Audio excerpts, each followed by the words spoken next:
we are starting now. This is our interactive workshop organized by Center for Interdisciplinary Studies and Research and Department of Pharmacy and Department of Applied Nutrition and Dietetics.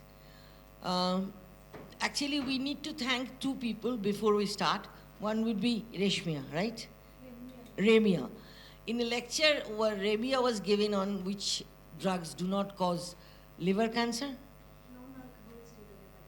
Okay, which drugs do not cause hepatitis and which cause hepatitis, something like that. Now, while listening to Remia, I was thinking that this is more social than medicinal in terms of a lifestyle disease.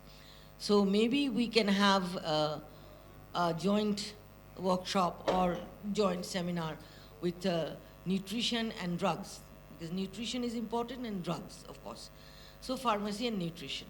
So I was sitting beside Dean of Science, Professor Mala Mitro, and I was telling her that, this would be a good idea if we have an interdisciplinary workshop. She said, well, you talk to them, the HODs. After a minute or so, Professor Arun Lahiri Mojumdar, we all know who he is,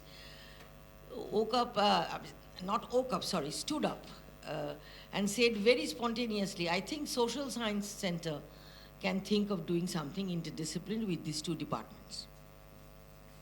So it was, I don't know, coincidental, or most people think alike, or people like Orunda and me, I have the good fortune of thinking like Orunda. I cannot say great men, so I'm not one of them.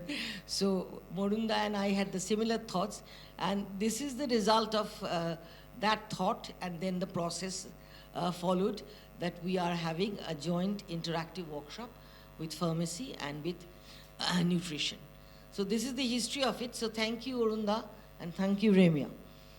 Where I got the idea of having that, dealing with hepatitis or anything for that matter is social to us. See, health is not absence of disease. We all know that. United Nations has given a very, apt definition that it is physical, mental, social well-being. And we tend to take social scientists, the social determinants of health, very seriously. Because we think most of the diseases, other than congenital one, or, later on developed as a congenital one, are social diseases, that is lifestyle diseases. Now, there is a huge literature on social determination of health and social determinants of health country-wise. And the United Nations has big, huge funding for that. And in fact, there has been projects dependent on this. I was looking at the review of literature, and it is a huge one. Frankly speaking, sociologists haven't worked that much. They should, though. This is a gold mine area where medicine, health, and society can come together. And this is very important that we come together. Then we can actually be successful. Generally, according to broad definitions of the literature, the social determinants of health are economic stability, educational access and quality of education, healthcare access and quality of healthcare access, neighborhood and built environment, social and community context. This is, summing up the huge literature on social determinants of health, where sociologists, people from medicine, people from other areas of medicine have worked together. Even in surgery, because pre and post surgery period. I know myself because I went through 4 surgeries in my life, majored them. Pre and post were really connected with the social factors. There's no doubt about it. After you come home from the surgery, if the home atmosphere is not a good one, not a happy one, you will feel very, very more pain than you usually feel. So obviously, it's not just physical, it's mental too. So that's why we also include, and United Nations too, include mental health. Now, sociological literature, or rather let's say social science literature as such, goes further into detail. I won't go into detail because we are all waiting eagerly to hear Dr. Abhijit Chaudhary. Income and social protection, education, unemployment and job insecurity, working life condition. This is one of the most important things where we all stress that work-life conditions actually is a causative factor for ill health. Food insecurity, housing, basic amenities, and the environment, these two are very, very true in case of the countries which haven't achieved the so-called boon of capitalism. Early childhood development and habits, social inclusion and non-discrimination, structural conflict, access to affordable health service of decent quality. For me, access to affordable health services of decent quality is critically a catalyst. Because just recently, that is 2 years or 1.5 years, we saw COVID. And everybody tried to say at some point of time that no, COVID does not actually discriminate. COVID can come to rich, poor alike. No, not true at all. When COVID came to poor, they had to work on the train paths as migrant laborers and died. None of us in the middle class died that way. So it's not proper to say that COVID-19 did not affect discriminately the poor, those who do not have access to health properly. So in a way, health security, apart from food security, are critical. And most of the social scientists actually work on these social determinants.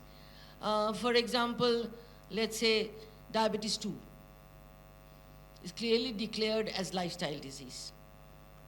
That means what you eat. And most of the time, in case of India, or let's say those countries which haven't, I'm not deliberately using the particular nomenclature of developing, global south, etc., because these are actually false categories, binary categories. Because there are poor people who suffer in Poland from health accessibility.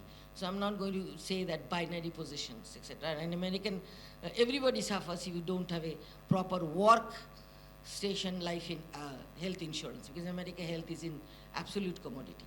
So I'm not using those terms. Basically, those who have not been successful in capitalist society, becoming capitalist, they suffer from health access, like education access, severely. And the quality of access really, really suffered. There's no doubt about it. So health, the current literature, let's say 2020s literature say, between COVIDs, that social gradient, stress, social exclusion, work, unemployment, social support, addiction, food security, transport security, and public place security. We have seen during COVID that women, especially nursing profession and care profession, those who went out actually were exposed to much more trouble other than that. We also have noticed that those women who stayed back, work at home, suffered domestic violence like hell. United Nations had to tell on 25th of May 2020, only two months after India declared and 5 months after so-called European countries declared, that COVID has affected domestic violence like anything. Domestic violence is at its peak. So naturally, for us, for social scientists, we tend to see diseases, even outbreaks like COVID-19, etc., and other diseases, socially determined in a sense that as long as we do not cure the social determination, however we do, it's like saying, well, we are getting attention when you're in hospital, but when we go home, who gives us attention? That means coming back to the doctor, again paying the doctor or the hospital, or coming back there in terms of transportation, accessibility, everything is a difficult one. So post-series is a critical situation which often are neglected, even with the presence of Dr. Abhijit Chaudhary, who is one of the most known physician and a great social activist. Post-situation are often neglected by the medicine also. Because they would, if they take like positive is that we treat the disease in the place where we got it, but not the pre or post, that does not become treating the disease. I mean, this is from a social scientist viewpoint. Now, I will not linger this, my task was just to situate this topic. Why are we doing it? because we know how important health is. And sociologists and so other social scientists tend to say that everyday life is important. One day you may be okay. One day you might get a good doctor and feel happy. But everyday life of 365 days is very important because it causes stress, trauma, tension, insecurity, and that builds up. So everyday life was important for us. Hence, we all agreed to do this. First, we thought about health policy. That was getting to be too big. Then we thought that we should come down and say health for everyday life. And that is what we'll be eagerly listening from Dr. Abhijit Choudhury. When I asked Dr. Abhijit Choudhury, contact was given by Professor Arun Lahiri Mujumdar. Again, thanks to Professor Arun Lahiri Mujumdar. I went to him as a patient, but he can remember a patient 7 years back. It's not possible, so I didn't take that chance. So when I asked him that, how should I introduce you? Should you send me your short CV? He said, no, there is no CV. You introduce me as a physician and a social activist, which I have done. But then I went to Google, because after all, we have Google. So I wanted to see. The Google start with saying, the best gastroenterologist in the country. He is at the moment the head of the Department of Hematology and Center for Liver Research in SSKM Hospital. He is a fellow of Indian National Science Academy. He's fellow of Indian National Academy of Sciences. He's fellow of Harvard School of Public Health.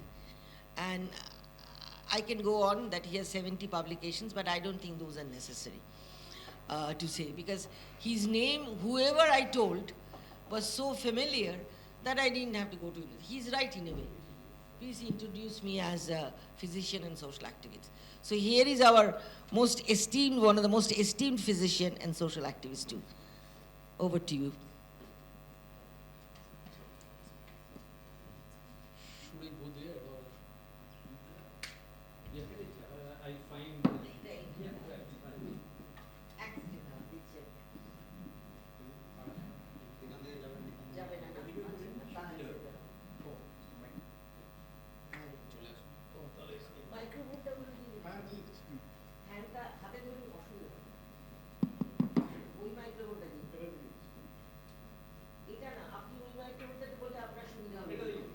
ওটা অসুবিধা নেই হ্যাঁ না না না না কোনো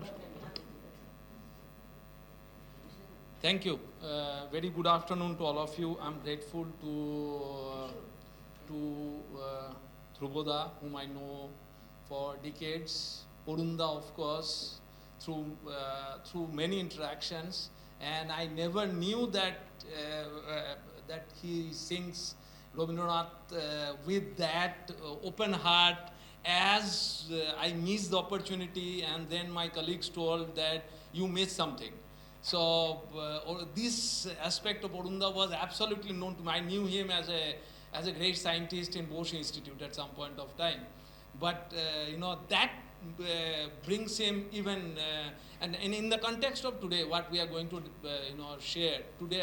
I'm here not as a doctor, let me tell you, because I consider that doctors enjoy the privy to human health, which probably this all-pervading privy needs to be broken by many means. Otherwise, health will never be health; it will remain medicine, and that's why I think all of us are sitting here, and of course, Oshimadi and Dr. Bhadro, who has kindly invited me on behalf of the institute. And this is my first visit to this institute and university, and I'm really very grateful for this, and I wish this university grows like anything. Why I think it could have a different impact. Like, of course, Dhruboda leading the institute makes a lot of a difference. So that's one. I know him. His administrative visionary abilities for quite some time. But even beyond that, what I think is these universities which are coming in the private domain, unless they are driven purely by corporate motives, again I emphasize, unless they are driven purely by corporate motives, which unfortunately, I'm very clear in my philosophical and if you call it political views. Unfortunately, India is taking a path in healthcare and education which is wrong possibly in my way. It's being, government is progressively removing its hand from its responsibility, primary responsibility of providing healthcare and education, which had been its, and the NEP and all are being rolled out with all focus of purchase rather than provisions. So unless, even within this, this is going to happen. I don't foresee that this is going to change in the near future. Given the political, I don't see a change, a glaring change to happen in the political scenario. So we have to endure that. And while enduring that, we have to look for opportunities where we can make best use of the ground realities and make best of science, best of literature, best of social sciences, and all these conglomerates. Like there are many institutes which are coming up, and I wish this institute, this university becomes an epicenter for learning, knowledge, and of course multi-sectoral convergence in knowledge, which is missing in this country. Which is unfortunately missing in this country. We often, and I have been a teacher for the last almost 30 years, and what I have seen is, and right now, when you grow a bit old, and I'm pretty old now, so you get possibly the age-given right of telling bad things in the bad way. So what I think is, when I teach my doctors, which I keep on doing, I probably create, horses in the race course. So they are going to earn quite a lot, and their primary motive is to earn at a pace which is all pervading and from tomorrow only. And probably that was not the scenario at some point of time, even when we were students and all, but that's happening. So this is happening because of the entire commodity approach that the country's health and education is being given to.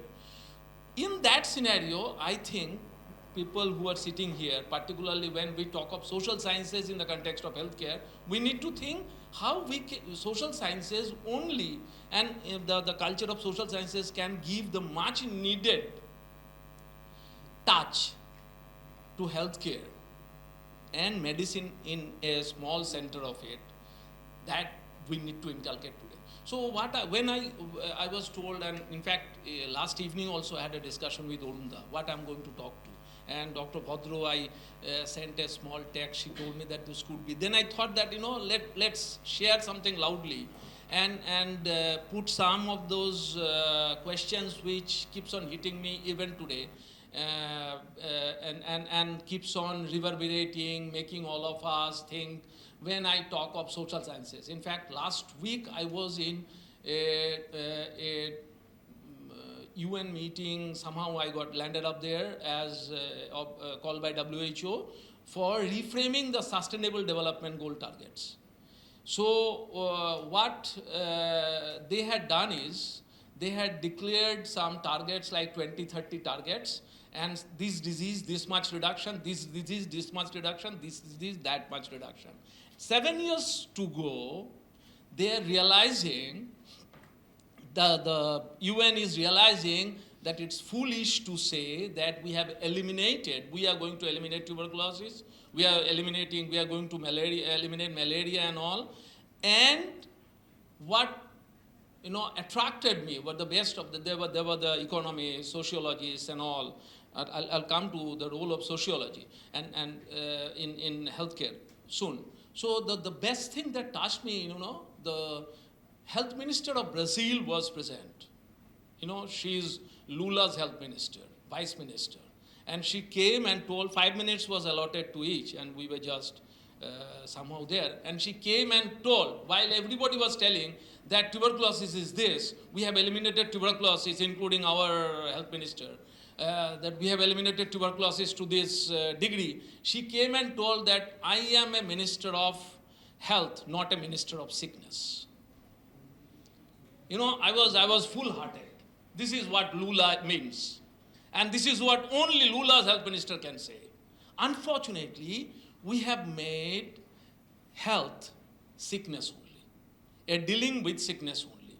So let me come to point, and let me point out when Dr. Bhadra was telling, she was telling that, sociologists have got a role to play. But again, let me emphasize, the sociologists had never been given the main place that they deserve in any discourse of healthcare in this country particularly. They are kept as outliers only to bring in discussions when you need to fill up those big papers, and only me, being a doctor, being decorated with MD and all those degrees, I am the final say. And that happened in COVID also. And I'll start with COVID and also discuss, because COVID was what? India fought COVID, and some of my, it's a closed room, but one of my friends, he was in the topmost place of policy making in India at that point of time. So he told that COVID was a story, that the way India fought COVID was a story that, some of us never knew this, but there were 3 people in the freedom struggle. They were called Lal, Bal and Pal. So Lal, Bal or Pal of COVID were V.K. Paul, Randeep Guleria, and Balaram Bhargav. Okay, so it was the story of COVID in India was V.K. Paul, Randeep Guleria, and Balaram Bhargav, and nothing else, and then going to Amit Shah, and then going to Narendra Modi. And I'm telling you, despite being, we need to relook and we need to think how we fight a disease. So it was something like one day, one of my friends, he was sitting, and I told in fact, we are working on the hidden policy things that happen. So he was sitting outside the room, and Amit Shah was shouting at Balaram Bhargav, telling that, hey, you told me that COVID is going to go by June. That was 2020. Because they expected that COVID is going to have its only fast onslaught, and then it's going to go with the summer coming in. Okay, this is India. Because that impression, these people had given to them. And now Amit Shah was shouting, tell us how we are going to fight that. Then they came forth with that, all those, vaccine by 15th August and all those stories. So we know all those stories.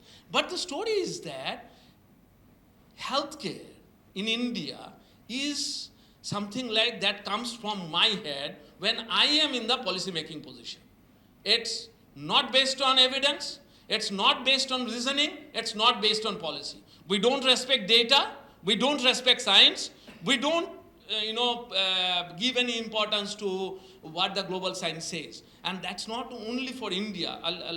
Today is not the time, but we can discuss that, because I was involved in COVID fight almost day and night. So as I think, let me come to the thing. I think some of you might have read this book, Old Man and the Sea. And this keeps on attracting me. Ernest Hemingway's famous thing. Pardon? Fighting, diseases. And we get dressed up. I'm being skeptic, cynic, bit, you may call it, bit philosophical. As a doctor, when I get the opportunity, ask me what we are doing with medicine. So many medicines we are bringing forth. But that's the role we keep on playing as the old man in the sea. And now let me come to what Fauci's pandemic preparedness note was when he retired in December 2022 as the NIH advocate. And the red ones are the thing, and I'll tell you why I say those. Global information sharing and collaboration are essential for a successful response to a pandemic. This was absent. This was notoriously absent, and in India, we played with information. We created informations which never existed. And go to the down 9, misinformation and disinformation are enemy of public health and pandemic control. But again, let me tell you, poetically, I keep on telling this. I'm not sure whether some of you have not read this or not. I think another pandemic, when another pandemic comes, may not happen in our lifetime. But আবার আসিব ফিরে ধানসিঁড়ি নদীটির তীরে একইভাবে মিথ্যাচার লইয়া এবং data disrespect and data disruption is within our interior. It's not political. One day, let me tell you, I was told by the administrator. I was itching that why this is happening, because this is bad. So I was told that data is as far as it fits in with political necessity and administrative feasibility. So that's India. Nowhere, let me tell you, I'm a leftist. Okay, so I was itching to learn how Kerala is doing. So I wrote to Selaja, I spoke with the planning commission chief there. One of my friends is planning commission economist there, Vijay Saminathan's son-in-law, Ramchandran. So only trying to know what they're doing so I wanted to know how they're playing with the women's self-help groups out there and trying to combat COVID. And I wanted to go. But after 3 meetings, I was not allowed to go to Kerala. Because I expected them to be open-hearted. Because I was telling everywhere that what Kerala is doing is something which no place in the country is doing, but I was not allowed to. And let me tell you, I used my, even I spoke to Sitaram to get me an entry to Kerala. I was that emphatic. But what I want to make room is, politics and science somewhere transects. It does not meet. That's the essence what I want to say. Forget which politician is handling it. It's finally, politicians are wary of scientific information.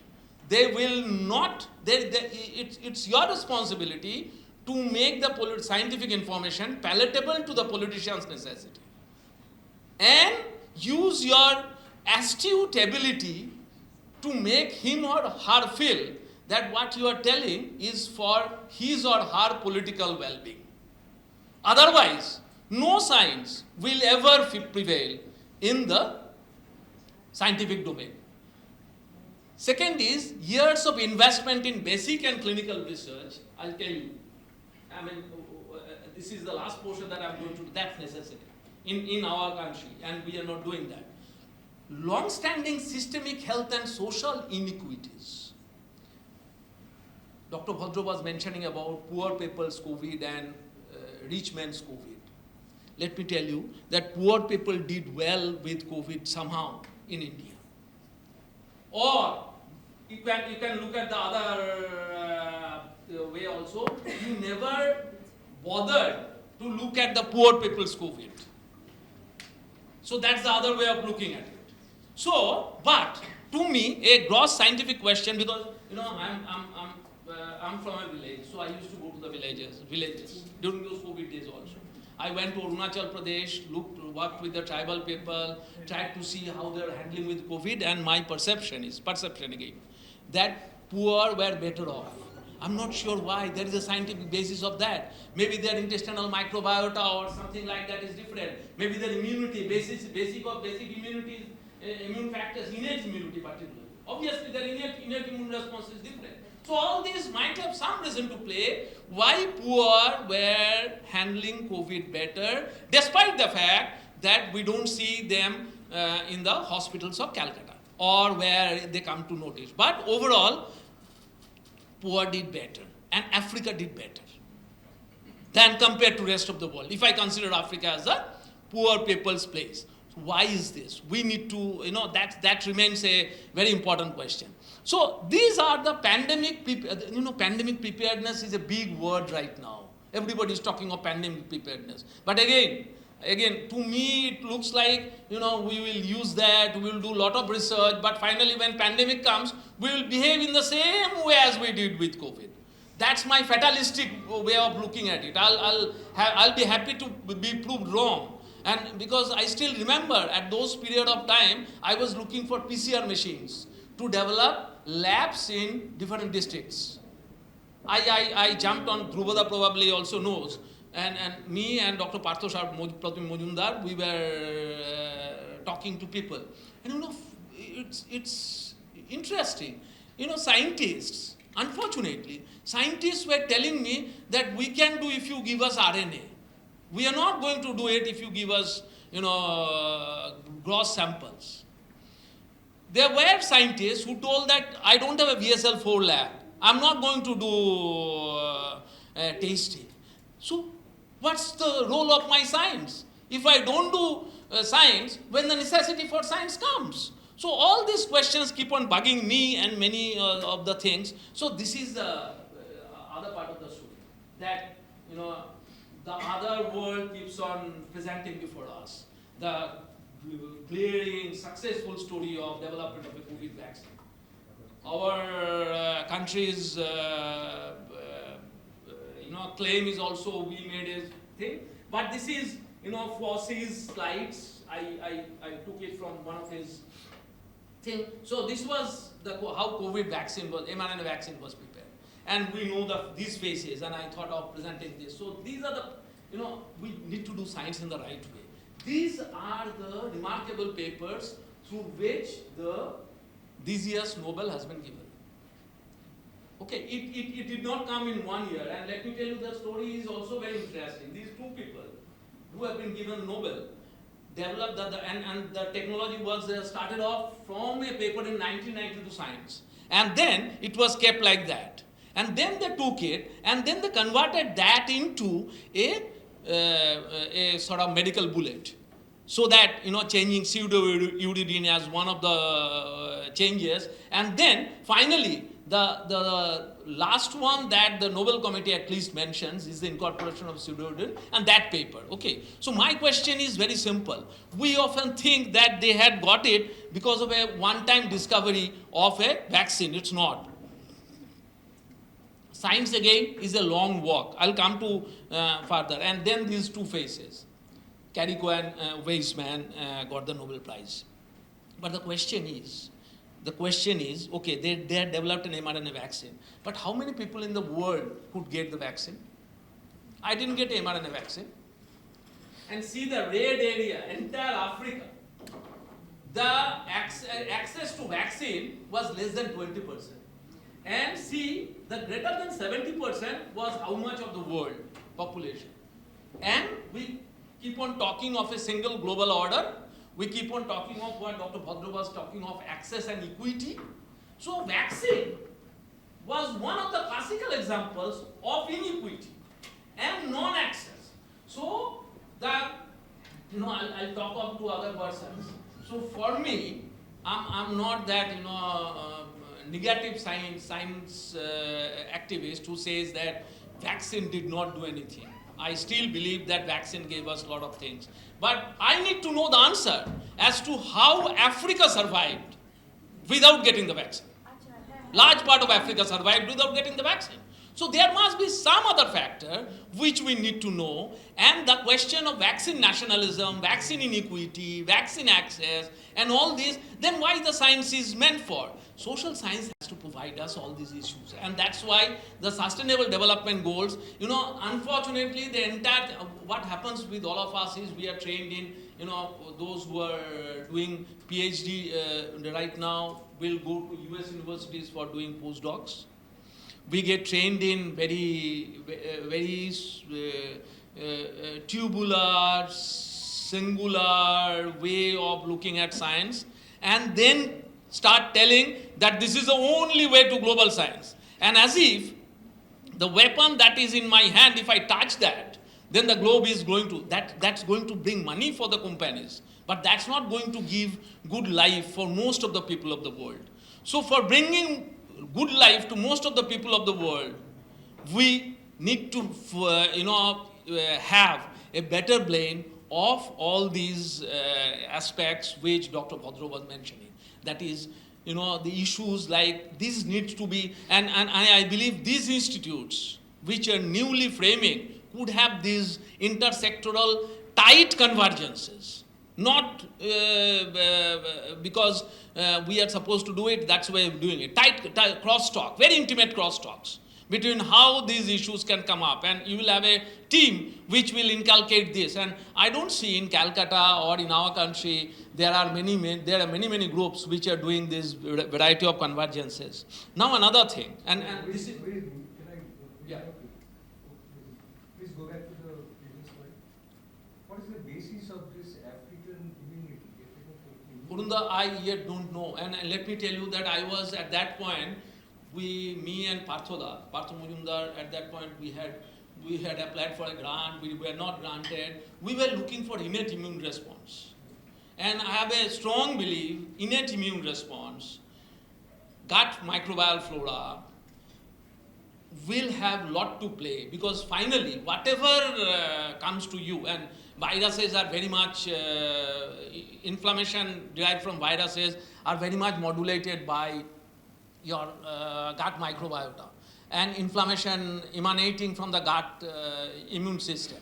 So it's a fascinating story to know why and let me tell you that when I used to go to my village, and during those times also my village people used to tell, তোদের corona তোদের কলকাতার অসুখ, আমাদের লয়, তোরা এখানে এসে বেশি চিচাইছিস, আমার বাড়ি Birbhum. Social scientists have already worked on African middle part, and they say the less industrialized it is, industrial pollution and other things which actually give booster to the virus like this.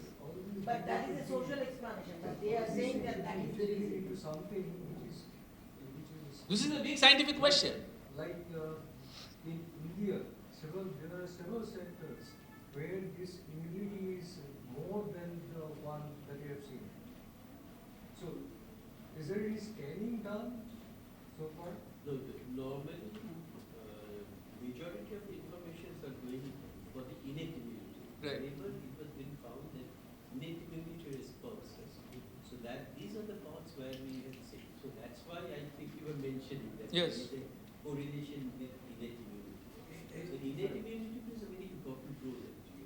Even in India, what you showed always homogeneous. In African countries.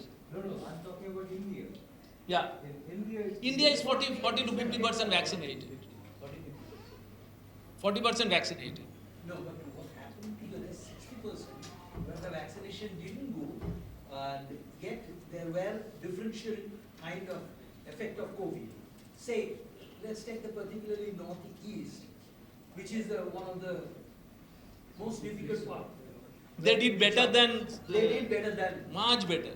and that in fact, if one could color it in terms of the percentages. Yes, yes. If the Indian map could be performed, Yeah. perhaps from there we can get an idea about what kind of microbiota. Because Yes. after all, at the end, we can go there. That's a microbiota thing is being correlated with this. So Right. in the Indian context, actually the microbiota is No, you're absolutely right. But what I was trying to get that instead of No, getting true, the yellow in all over the Indian.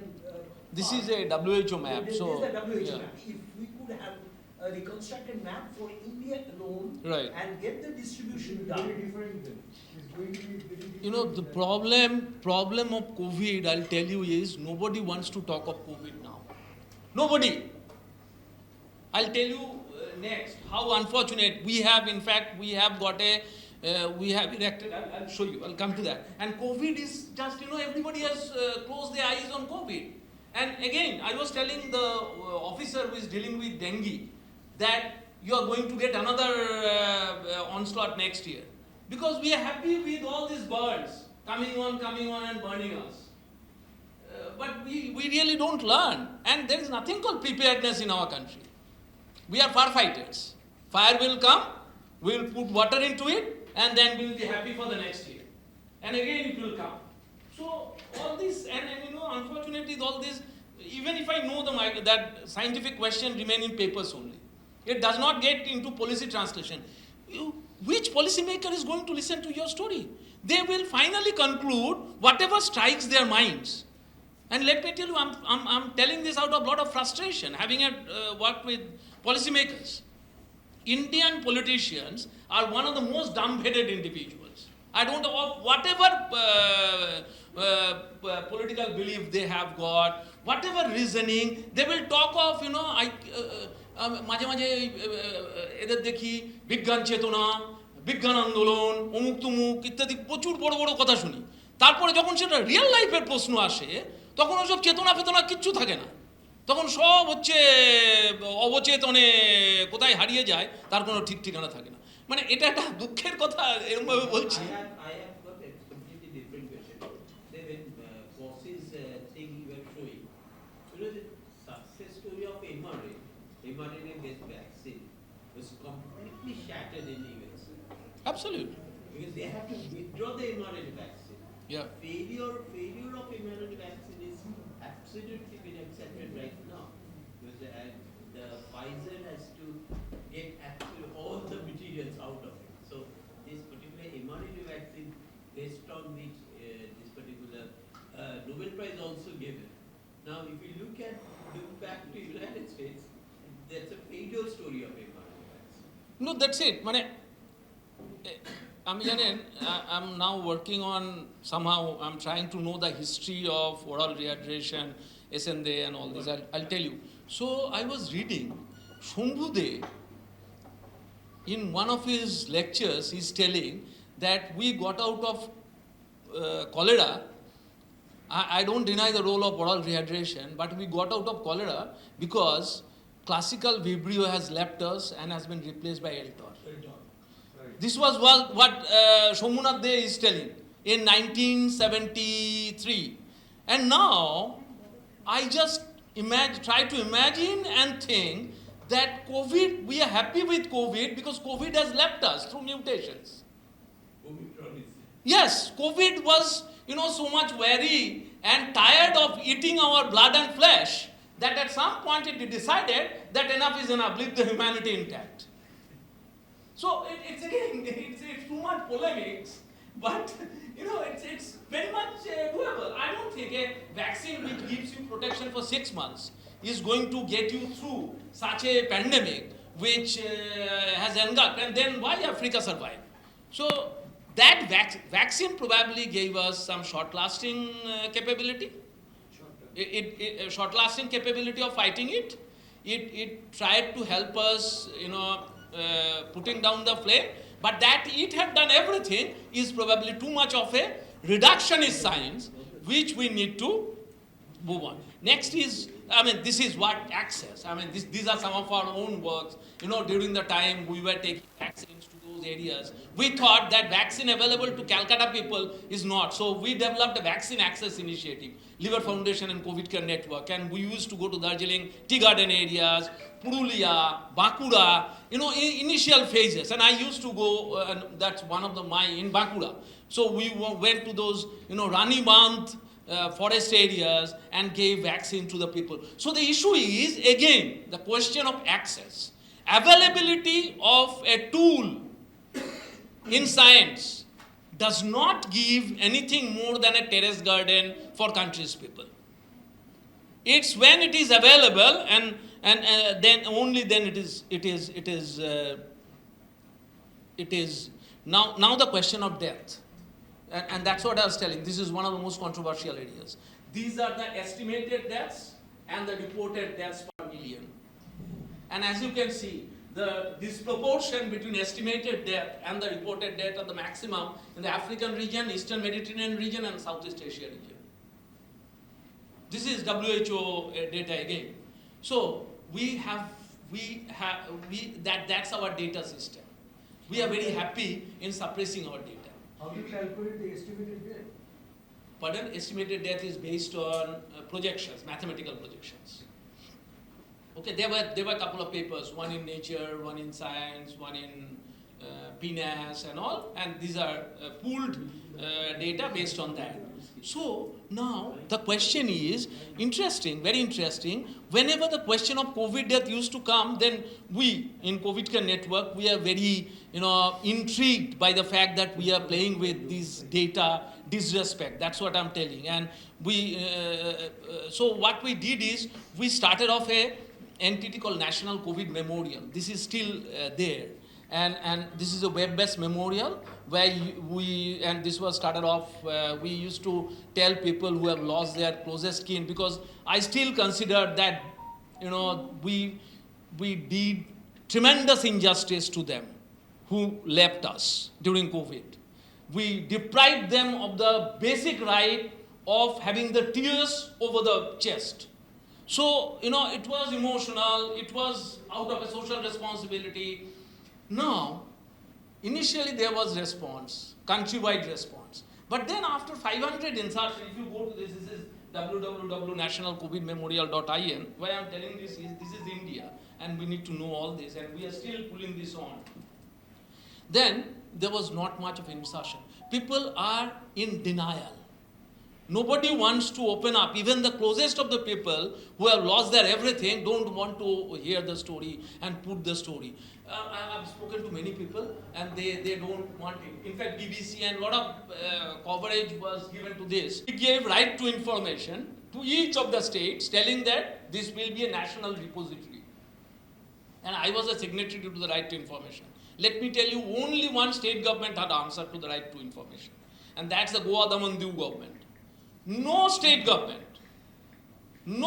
whatsoever has answered. Everybody evaded the answer. Now what we have done is, again, we are fighting it on. We have gone to Supreme Court with a PIL.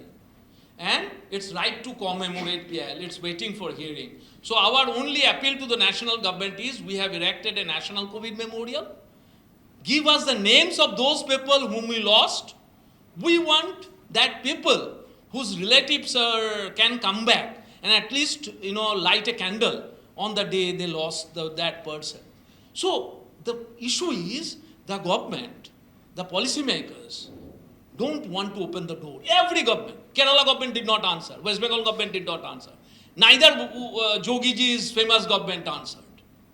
Nobody answered, and there is no difference. So why I'm telling this is, again, this is how politicians look at diseases, data, and when crisis comes. And this will keep on happening. That's my perception. If this changes, I'll be happy. But the perception about scientific data in India is not good. But while we say so, the lessons that I learned in public health crisis is, beliefs, preconceived ideas, impositions on the people are all, going to be there. It's all beliefs. We are driven by, no science was there. All the drugs that were used were garbages, let me tell you, except oxygen and steroids. And we pumped in all those, what's the name, tocilizumab, then remdesivir, then all those repurposed molecules. These are all garbages. No proof of any volcan. People went on. But when, again, it's the harpoon that the old sea dog have got in hand. So the story keeps on remembering, only oxygen and no other drug, and those stories are contextually relevant, and community engaged policies with very intimate crosstalks are essential. And during first wave of COVID, I went to Arunachal Pradesh to learn how tribal people are thriving there. Very interesting.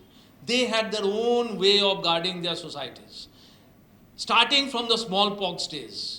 So I was sitting with the old person. So the women self-help groups were operative. They have framed. They have devised ways of doing that. So we need to learn from the people instead of learning from Abhijit Chaudhary. Because Abhijit Chaudhary only can give you bogus molecules like doxycycline and all those remdesivir, which is market-driven, which is profit-driven, and no other objective. So, I'm being, biased, but let me tell you, there needs to be a blend of science and people's well-being. Dependence on tech-savvy healthcare delivery system and intensive care approach. At that point, remember, all of us were thinking that, are there beds in intensive care? Let me tell you that entrance into an intensive care was really not a marker of exit from the intensive care. And very few people. There were hospitals in the city which earned crores of monies by putting less severe infected people into intensive care. Truly unwell people who went to intensive care really did not come out. So this is the problem. So less paranoia, more openness at policy level can make things, but this will not happen. The policymakers will keep on doing that. Now the question is, what is, what is public health and how you can do real public health solution? So I think some of you might be knowing, do the students know these three people? I'll be very happy if somebody can come up and tell me the names of these three people. Does anybody know? I'll be happiest. And Dhruvoda will be even more happy. One of the greatest discoveries that has helped mankind came from three Bengalis working together, and that's how science happens. On the left hand side is Dr. Shambhunath De, who worked in a, pardon? Yes, that's the, so why I put this is, and that's how, access and equity happens. So on the left is Dr. Shambhunath De, who worked in a small lab in Medical College and Bosch Institute and discovered how cholera causes disease in a paper on May 30, 1959. That was the year I was born. And I always, keep on thinking that I'm fortunate. And before my birth, Shambhu De had done this. And that was a paper. Phenomenal paper. He just ligated rabbit lobes, challenged Koch's postulates that cholera causes disease by blood-borne infections, and put Vibrio, culture filtrates into the loop, and found that water was coming out. That was the beginning of that cholera elaborates an enterotoxin. Now coming from that, there were other people. For that, Joshua Lederberg actually nominated him for... Thrice. He was nominated thrice. But his only limitation, and in fact, his only limitation, he did not have the infrastructure to do the subsequent World Cups. The second person is one of the three probably, Richard Sachs, David Nalin, and Dilip Maulanabish. They had taken this, clue and developed the oral rehydration solution. And Dilip Maulanabish credit is, he used oral rehydration solution in the Bonga refugee camp for Bangladeshi refugees. So refugees were dying of cholera. So Dilip Maulanabish decided that there is no saline bottle. How can you give? So he brought drums, put glucose, salt, and water into that. And the drums used to be open. Interesting thing about cholera is that you keep on drinking that water as long as you have got dehydration. So as soon as you are hydrated, you stop doing that. So there is a self-control of that. And people used to come, and the mortality came down from 30% to 1%. So Dilip Maulanabish, for the first time, showed that a simple solution can really think. And the other guy is a doctor who was born in Chittagong. His name is Dhiman Borua. He's not that known, but his role is tremendous. Again, now the role of the social scientist doctor. So now he went to Second World War as a doctor, came back, now went to Manila to join WHO. Now he went to Africa to look after cholera. He was itching to find a solution. Now he came to Bonga to find Dilip Maulanabish work. He got excited. Now Shambhu De, in fact, day before yesterday I was sitting with Shambhu De's son. So he's 80 now, and I'm trying to get the story out of the trilogy.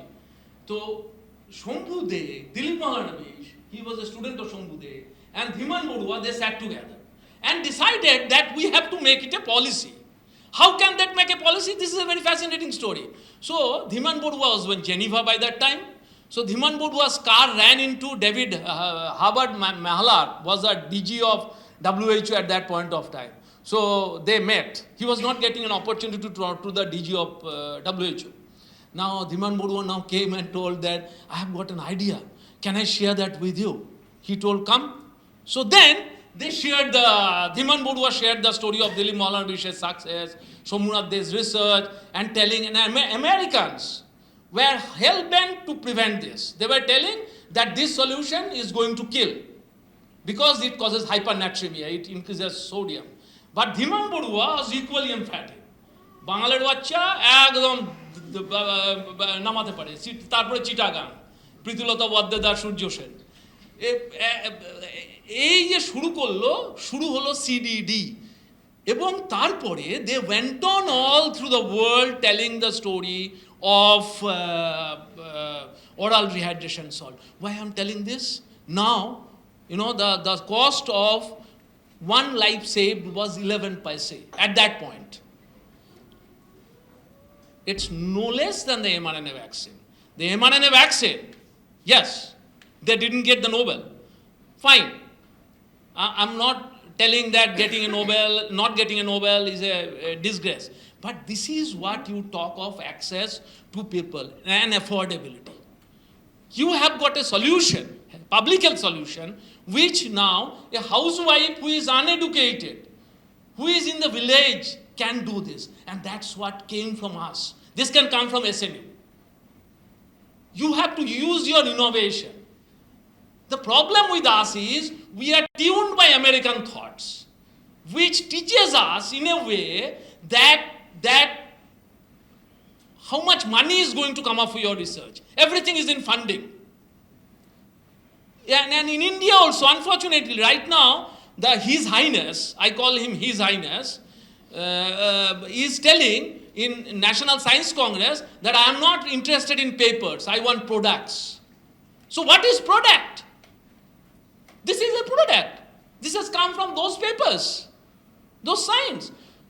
So, what I would like to imbibe in all of you is, you need to have your feet on the ground and your realities of the thing. Why this is not happening? Let me tell you. Now I'm a bit introspective. Unfortunately, clinical research, this is what Dilip Malanabish, crossed. Medical education and culture is geared to create healers and prescribers in India. Everybody writes a prescription and nothing more than that. So we create fair, skilled observer and fair analytics. They are excellent communicators.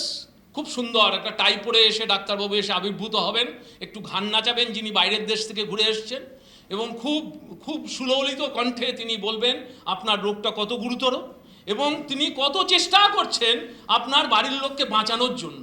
এবং intensive কেয়ারে যাওয়ার পরের থেকে ওনার রাতের ঘুম আসছে না। আমি এটা আমার ছাত্রদের বলি, বাবা ঢপবাজি করিস না, যেটা গ্রাউন্ড রিয়ালিটি সেটা সত্যি করে বল। So magnifying the gravity of the illness and then becoming the savior is what is the excellent communication and artistic prescribers. So it's more of an art rather than a science, unfortunately.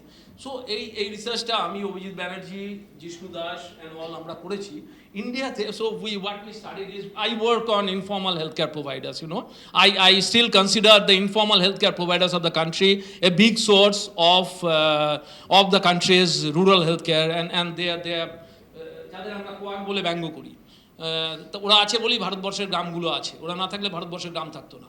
এবং আমরা যারা elite, আমরা ওদেরকে ব্যবহার করি, তারপরে ওদেরকে বলি ওরা খারাপ, সব খারাপ আর আমার সব ভালো। তো এইরকম circumstances we are trying to, now we are working on a project to give them AI solutions. কাটে যাক ওদের এআই দিয়ে পারা যায় কিনা, এটা যা শুরু করছি আমরা। তো আমরা দেখলাম এটা করতে গিয়ে যে ইন্ডিয়ার ডাক্তারদের মধ্যে সব থেকে বড় ভয়ঙ্কর সমস্যা হচ্ছে know do gap. They know a lot, but what they do is grossly discrepant. This happens everywhere, and the problem of research collaboration যখনই আসে তখনই আমি আমার ছাত্রদের বলি যে এই ক্লিনিশিয়ানের extent and ability to raise a question, organize a clinical cohort, precisely characterize a cohort and nurture and see participation of a scientist, এটা হবে না। আমাদের এখানে ক্লিনিশিয়ানরা সবাই ততদূরই সায়েন্স করে যতদূর সায়েন্সে তার নাম থাকবে। আর বেসিক সায়েন্টিস্টদের সমস্যা হচ্ছে আমাকে যদি স্যাম্পল সাপ্লায়ার হিসেবে পেতে পারে তাহলেই সে খুশি, এর বেশি সে কিছু চায় না। আমাকে একটু স্যাম্পল দেবেন, that's it, that's finished, and that will do my work. And unfortunately basic scientistদের ওটাও সমস্যা হচ্ছে, ওই ছোট্ট করে দেখে, and should have access to a lab, plan and implement the right experiment. Cross talk with clinicians কখনো হয় না। এই জিনিসগুলো আমার মনে হয় নতুন জায়গা থেকে করা দরকার, যার ফলে আউটপুট থাকে।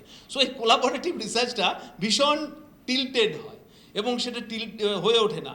তো আমি এইটা আমি আমার এই ছাত্রদেরকে পড়ানোর জন্য যখন খুব খেপে যাই তখন আমি এটা দেখাই আর কি, যে এই নলেজ, স্কিল আর কম্পিটেন্স দিয়ে কিছু হয় না।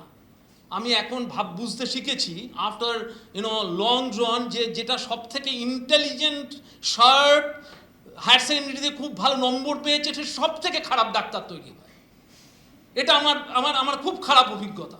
কারণ হচ্ছে সে ইগো, ইনফ্লেটেড ওয়েলবিং, মেগালোম্যানিয়াতে ভুগতে ভুগতে সে মাটিতে পা দিতে ভুলে যায় এবং তার কোনো ইন্ট্রোস্পেকশনই জেনারেটেড হয় না। ওই হায়ার সেকেন্ডারি স্ট্যান্ড করার পরেই তার এমন পরিস্থিতির তৈরি হয়, এবং অ্যাভারেজ ইন্টেলিজেন্সের diligent and honest person makes the best of science. এটা হচ্ছে আমার নিজস্ব অভিজ্ঞতা। I am very candid in telling that. সেই জন্য ভালো ছেলে পেলে বলি বাবা ভালো ছেলে দরকার নাই। আমার গাঁয়ের একটু বোকাশোকা, একটু ঘাড় কম নাচায়, টাই কম পরে, ইংরেজি কম বলে, এইরকম ছেলে পেলে পেলে আমি খুব খুশি হই। তো এই সিনথেসিস, এক্সচেঞ্জ, অ্যাপ্লিকেশন আলটিমেটলি। কিন্তু বাঁ দিকে যে জিনিসগুলো আছে না, এগুলো হচ্ছে বুলাদের মেনশনস, সেটা হচ্ছে access and opportunity and aptitude. এই জিনিসগুলো কোথা থেকে তৈরি হয়, এবং আমি ধ্রুবদাকেও বলবো যে if we as a leader of the institute, university, if we can create this. এবার হচ্ছে system, social and values. Values is not in your hand. এখন সমস্যাটাকে, ভ্যালুটাকে শেষ করে দিচ্ছে সোসাইটি, এবং only value that we know is monetary value. আর কোনো ভ্যালু নেই, আনন্দ বলে কিছু নেই, প্লেজার বলে কিচ্ছু নেই। আমি কত রোজগার করিব, আমার যে ছেলেটি, আমি বলি আমি তো গ্যাস্ট্রোএন্টারোলজিস্ট, তো আমার ছেলেরা পাশ করে বেরোনোর পর সে একটা ঘাড়ে একটি গদা আছে, সেই গদাটার নাম এন্ডোস্কোপ, ঠিক আছে? সেই গদাটা নিয়ে সে একটা স্করপিও নেয়, সেই স্করপিওটাই চেপে সে খানাকুল, গোঘাট, আরামবাগ স্টপ মারতে মারতে যায়, এবং দিনের শেষে ঘুমের দেশে সে যখন ফেরে তখন তার পকেট ভরা, এবং সে সেই উত্তাপে নিজেকে দগ্ধ করতে করতে পেরে। এই হচ্ছে ভারতবর্ষের বিজ্ঞান। আনফর্চুনেটলি এইটাই ইনসেন্টিভ আর ভ্যালুজ। ইনসেন্টিভটা কি? ইনসেন্টিভটা প্লেজার। আমি কেন ডাক্তার হয়েছি সেটাই ভাবতে ভুলে গেছি। আমি ডাক্তার হয়েছি রোজগারের জন্য। অমুকে ইনফোসিসে এত টাকা রোজগার করে, তাহলে আমি কেন রোজগার করব না? এই যে ভাবনা, এই ভাবনাতে আমি তখন বলি, তাহলে তোকে ইনফোসিসের যে আইটি ওয়ার্কার, তাকে দেখে তো এখনো শিক্ষক আর ডাক্তারদের দেখলে তো গাঁয়ে তো ওরা যায় না, গাঁয়ের মানুষ জায়গা ছেড়ে দেয়, সিট ছেড়ে উঠে দাঁড়ায়, পুচকে ছেলে হলেও। তাহলে কেন দেবে? তাহলে তো সব থেকে বড় লোকটাকে দিতে পারে। তো এই জিনিস জায়গাগুলো তো ভ্যালুজ। আর মার্কেট ফোর্স তো ভয়ঙ্কর হয়ে গেছে এখন। এই bribing has become such a widespread entity. Commissioning, service charge বলে, এটা একদম ওপেন হয়ে গেছে। কর্পোরেটাইজেশন যত হবে হেলথ কেয়ারে এবং এডুকেশনে, এবং দেখবেন গ্রামাঞ্চলে গেলে যে হঠাৎ বড়লোক হচ্ছে, ওই আমাদের বীরভূমে বালির ব্যবসা করে বড়লোক হয়। তো বালির ব্যবসায় যেটা তাড়াতাড়ি বড়লোক হচ্ছে, সে প্রথমে হয় একটা স্কুল করছে, তার মানে একটা নার্সিংহোম করছে। ওই স্কুলে ওই বড়লোকের বাচ্চাগুলো যাবে, টাই পরে পুটুট করে ইংরেজি বলবে, কিচ্ছু শিখবে না, এবং তারপরে তারা হচ্ছে এইভাবে এগোতে। রেগুলেটরি অ্যাম্বিয়েন্স বলে তো কিছু নেই। তো এইসব করতে করতে এটা যাক। So in the final analysis we need activist with intent and purpose. এছাড়া হবে না। কিছু পাগল লাগবে। অ্যাক্টিভিস্ট হলে হবে না, এক্সেন্ট্রিক হতে হবে, যাকে সবাই গাল দেবে, কিন্তু সে সব গাল ঠালের ঊর্ধ্বে উঠে সে দাঁড়িয়ে বলবে এটা আমি করবো, এবং তাকে অ্যানালিটিক হতে হবে, কম্পিটেন্ট হতে হবে। মানে এগুলো সব হচ্ছে উইশ লিস্ট। এগুলো হলে কত ভালো হয় না, তাই না? একদম রামকিঙ্করের মতন। তো তো এবং তাকে মিশন মোডে ফাংশন করতে হবে, তাকে এন্ডিওরেন্স থাকতে হবে, আর টার্বুলেন্স সহ্য করতে হবে। তো আমার মনে হয় এর মধ্যে যদি একটা ছেলে বেরিয়ে আসে এগুলোর মধ্যে থেকে, তাহলে will make an excellent leader. এগুলো হচ্ছে আমার উইশ লিস্ট, যে ভালো ছেলে কে যাকে যে ফেসবুকে প্রচণ্ড গাল দিচ্ছে তবুও সে ফেসবুকের দিকে তাকায় না। ফেসবুক তো এখন হচ্ছে, ফেসবুকে তো খুব ভালোবাসার কথা বলে না, ফেসবুকে সবাই শুধু থুতু ফেলে, ঠিক আছে? তা আমি ওই জন্য আমার বন্ধুদের বলি, বাবা ওর দিকে তাকাস না, তুই যখন কাজ করবি ওটার দিকে তাকাস না। তো এইসব আর কি করে পরে আমাদের তৈরি করতে হবে। ফাইনালি হচ্ছে what M I getting at the end of the day. এবার আমি ভারতবর্ষের লাস্ট দুটো স্লাইডে বলছি, আমরা একটা বীরভূমে একটা পপুলেশন কোহর্ট বানিয়েছি। So it's a rural population cohort in 351 villages. 2008 সাল থেকে 9 সাল থেকে, যখন আমাদের একজন খুব ভালো, এভাবেই হয় ভারত। আমি অনেকক্ষণ টাইম নিয়ে নিলাম, ঠিক আছে, আজকে আপনাকে 2 মিনিট। হ্যাঁ, তো ওই আমাকে অরুণদা উত্তেজিত করেছে কালকে। অরুণদা দায়ী। তো তখন একজন অসাধারণ হেলথ সেক্রেটারি ছিলেন। আসলে আমি সরকারি সেক্টরে কাজ করতে গিয়ে দেখেছি যে do things when sun shines বলে যে কথাটা আছে সেটা ভীষণভাবে প্রযোজ্য। বহু সেক্রেটারি আসেন যারা হচ্ছে কেরানিরও অধম, আর কিছু সেক্রেটারি আসেন যারা হচ্ছে গড়ে দিয়েছে। তো আমি একজন হেলথ সেক্রেটারি পেয়েছিলাম, তখন আমি খুব ছোট্ট, তার নাম কল্যাণ বাগচি। তো তিনি গ্লোবাল সায়েন্স জানেন। তো একদিন কল্যাণ বাগচির সঙ্গে ফরচুনেট পরপর দুজনকে পেয়েছিলাম, মানে এরকম টাইম হয় না। কল্যাণ বাগচির পর সমর ঘোষ। তো কল্যাণ বাগচিকে গিয়ে সন্ধ্যাবেলায় হানা দিতাম, তো গিয়ে বলতাম স্যার এই করে চলবে না, সায়েন্স করতে হবে, আমাদের এখানে ফ্র্যামিংহাম তৈরি হবে না কেন? তো কল্যাণ বাগচি বলতেন যে বলতে পারবে ফ্র্যামিংহাম তৈরি করতে? আমি বললাম কেন পারা যাবে না ফ্র্যামিংহাম তৈরি করতে, আপনি টাকা দিন। So now, he gave the inspiration, to be very frank. So I went to a place named Phaila Babi in Vietnam. সেখানে গিয়ে 10 দিন থাকলাম। ওখানে তখন নতুন ভিয়েতনাম তৈরি করছে এরপরে, যুদ্ধের পরে, এবং ওখানে এরকম health and demographic surveillance system তৈরি হচ্ছে। I'll show you what a health and demographic surveillance system is. ওখানে সোশিওলজিস্ট আছে, ইকোনমিস্ট আছে, ডাক্তার আছে, সবাই একসঙ্গে বসে অ্যানালাইজ তৈরি করছে।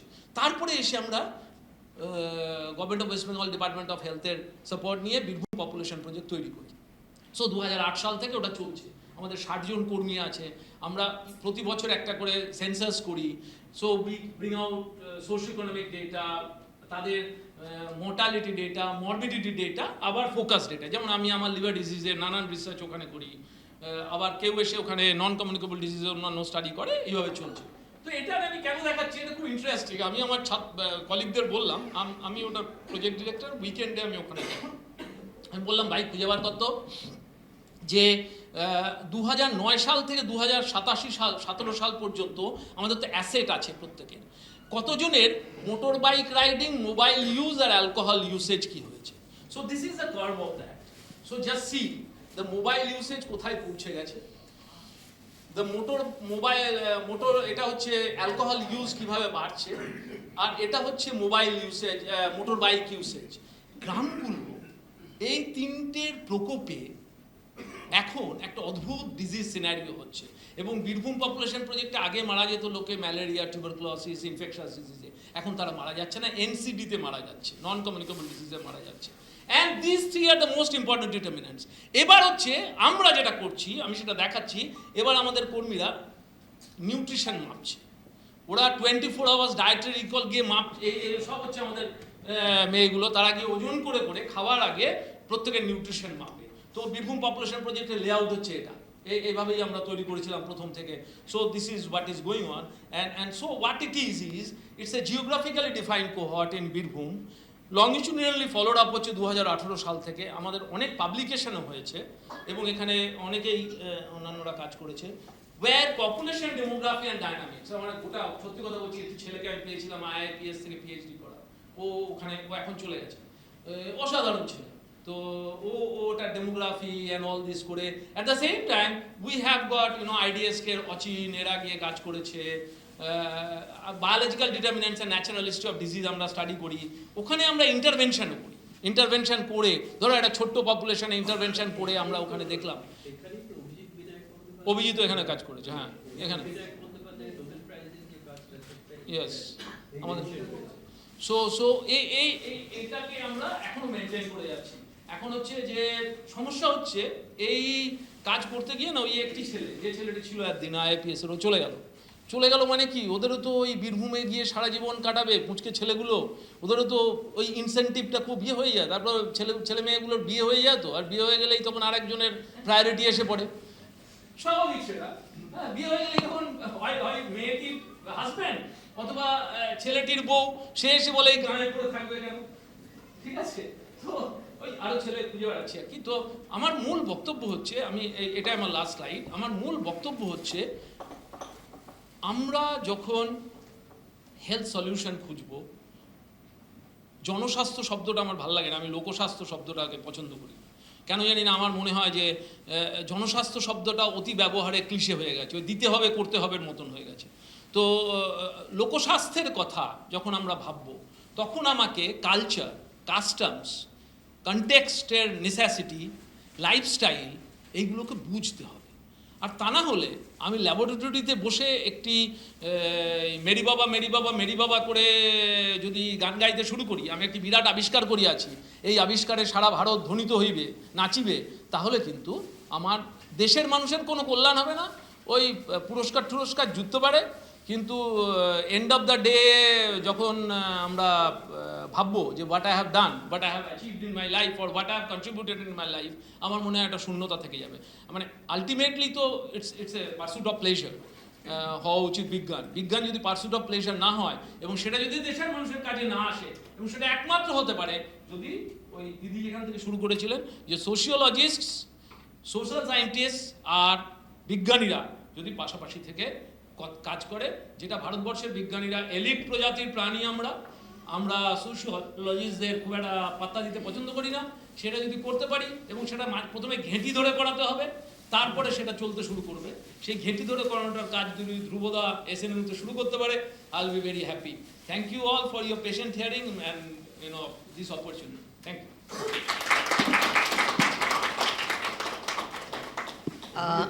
আমাদের কি খুব প্রশ্ন 1 মিনিট বলুন, আমাদের যদি প্রশ্ন উত্তর থাকে আমি একটু হোল্ড করতে বলবো, কারণ আমরা একটু তো রানিং লেট, সেই জন্য যাতে প্রফেসর বলয় ভট্টাচার্যের প্রেজেন্টেশনটা হয়ে গেলে পরে করা যায়। অরুণদা, ও একটা প্রশ্ন, আচ্ছা ঠিক আছে ঠিক আছে।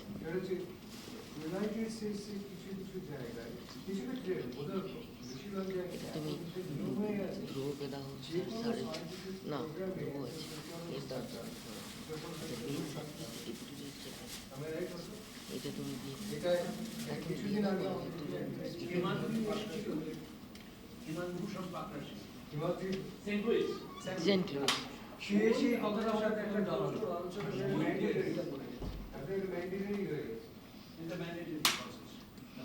আমরা অনেকদিন থেকে বলছি, কিন্তু আমরা সোশিওলজিস্ট তো ওই যে নিচু দরের খাটো ডিগ্রিওয়ালা শোনে না লোকেরা, সায়েন্সের লোকেরা, টেকনোলজির লোকেরা, তারা মনে করে যে যন্ত্রটা বললেই ওরা যন্ত্রটা বুঝেছে, কিন্তু যন্ত্রের পেছনে কী আর ছিল সেটা ভুলে গেছে আর কি, ব্যাপারটা তাই দাঁড়িয়ে গেছে। যাই হোক, আমরা একটু যেহেতু দেরিতে চলছি, আমি এই জন্য অভিজিৎবাবু একটু চা খান, একটু রেস্ট নিন। আমি আমাদের হ্যাঁ এটা দিয়ে দিতে হবে অ্যাকচুয়ালি, বলয়বাবু হয়ে গেলে এটা নেই, এখন দিয়ে দেবো। আচ্ছা ঠিক আছে, আমাদের একটা প্লেজেন্ট টাস্ক আছে, সেটা হচ্ছে যেদিন ভাইস চ্যান্সেলর থাকেন বা যেদিন থাকেন না ফর্মার ভাইস চ্যান্সেলর, আমাদের যারা স্পিকার আসেন তাদেরকে একটু একটা উত্তরীয় দেন ভারতীয় প্রথা অনুযায়ী।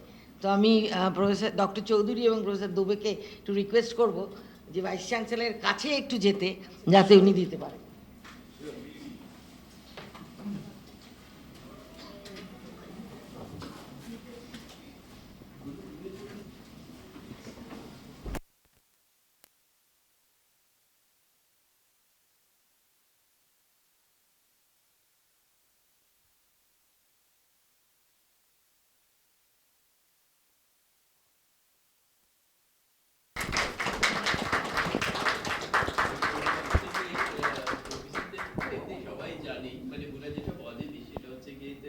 কোভিড প্রোগ্রামে তো সবটাই হচ্ছে গিয়ে মানে আমাদের স্টেটের পুরো দায়িত্বটা ওর উপরেই ছিল। আমি অনেক ইন্টারভিউ শুনেছি, এবং মানে আজকেও যখন বলছে তখন খালি মনে হচ্ছে যে কতখানি অসুবিধে আর কতখানি কষ্ট নিয়ে কাজ করতে হচ্ছে। So we are very grateful. আর আরেকটা সবচেয়ে বড় কথা, সায়েন্স কমিউনিকেশনে বাংলা ভাষায় বিজ্ঞান প্রচারে ওর একটা বড় ভূমিকা রয়েছে। Thank you.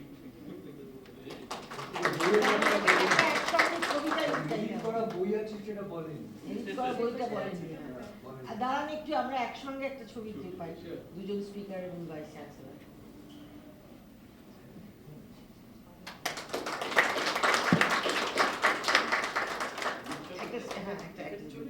আমি আসবো, আচ্ছা বেশ ঠিক আছে। অরুণদা না আসলে হবে না, অরুণদা ক্যান্সেল হবে, এই প্রধান প্রধান আসুন।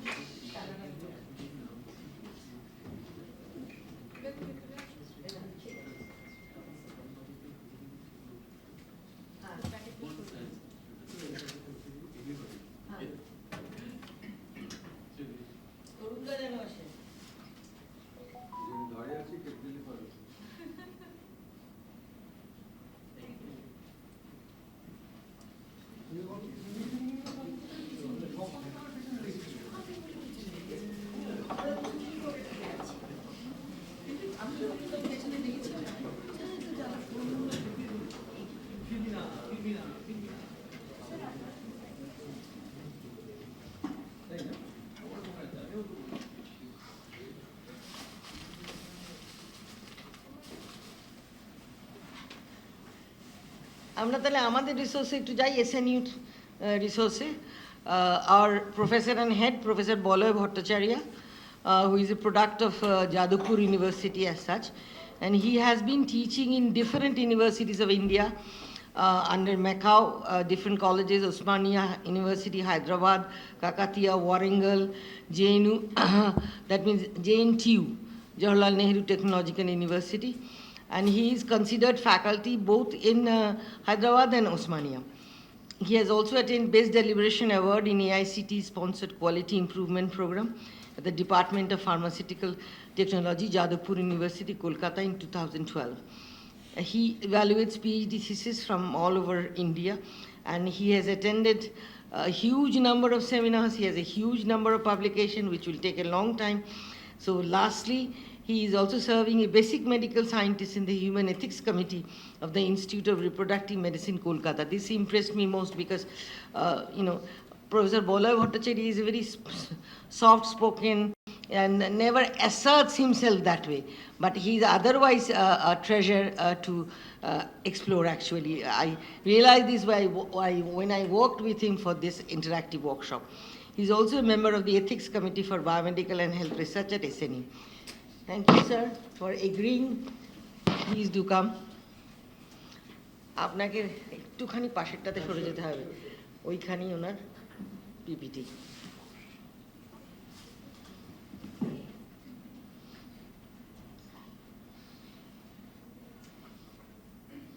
আমরা খেতে খেতেও শুনতে পারি, এরকম কোনো বাধা নেই যে নেই। তো ভাইস চ্যান্সেলর বলে দিয়েছেন, প্রশ্নই ওঠে না।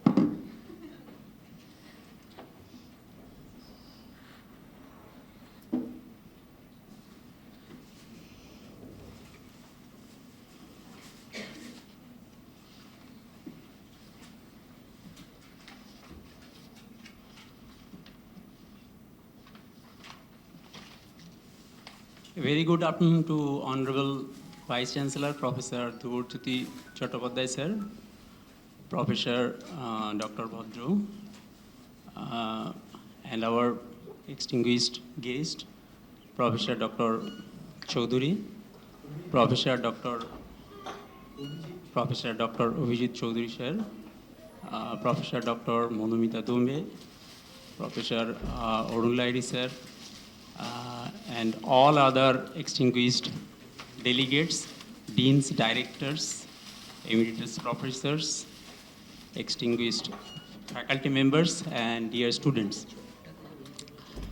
So here I have a small presentation on health for everyday life, pharmaceutical issues.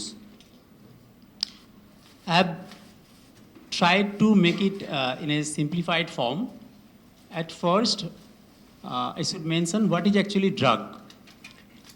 As per the Drugs and Cosmetic Act 1940, any chemical intended for the purpose of diagnosis, treatment, mitigation, prevention, or treatment of any disease, disorder, ailments in human beings or animal. Actually, drug is the active pharmaceutical ingredient. Now, when any drug is converted into medicine, what is done, along with the active constituent, some other additives or excipients are added. Say, for example, binding agent, disintegrating agents, some coloring agents, some flavoring agents, sometimes coating material. All these things are required. So, in case of any medicine, along with the active pharmaceutical ingredient, there are some other components. So that's why if we take any particular product from different brands, there might be little bit variation in respect of the absorption, distribution, or bioavailability of the product. Now, as per the World Health Organization, as ma'am has rightly mentioned, health is a state of complete physical, mental, and social well-being, and not merely the absence of disease or infirmity. So here I have tried to mention a few points. Say, for example, OTC drugs. What is actually OTC drugs? OTC is the over-the-counter drugs. Means some medicines are there which the patient or people can purchase without the prescription of registered medical practitioner. These are called as OTC drugs or OTC products. Here I have given some few examples. Paracetamol. It's a very common antipyretic drug. It is used to reduce the fever. It is also used to alleviate some sort of pain. It is very commonly used for headache, body ache, migraine, fever, etc. But as I want to mention that there is not a single drug which is not having any side effects. All the drugs are having some side effects. And you know, what should be the ideal feature of a standard drug? The drug should have minimum or least side effect and maximum therapeutic efficacy. That should be the ideal feature of a standard drug. Here you see, in case of paracetamol, it is a safe drug actually.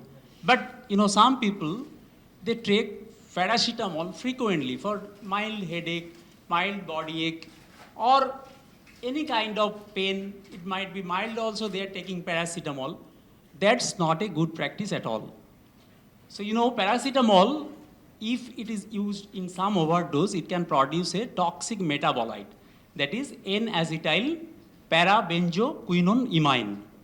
It can induce the liver damage. Sometimes in our experimental pharmacology, we can use the paracetamol in overdose to induce the hepatic damage.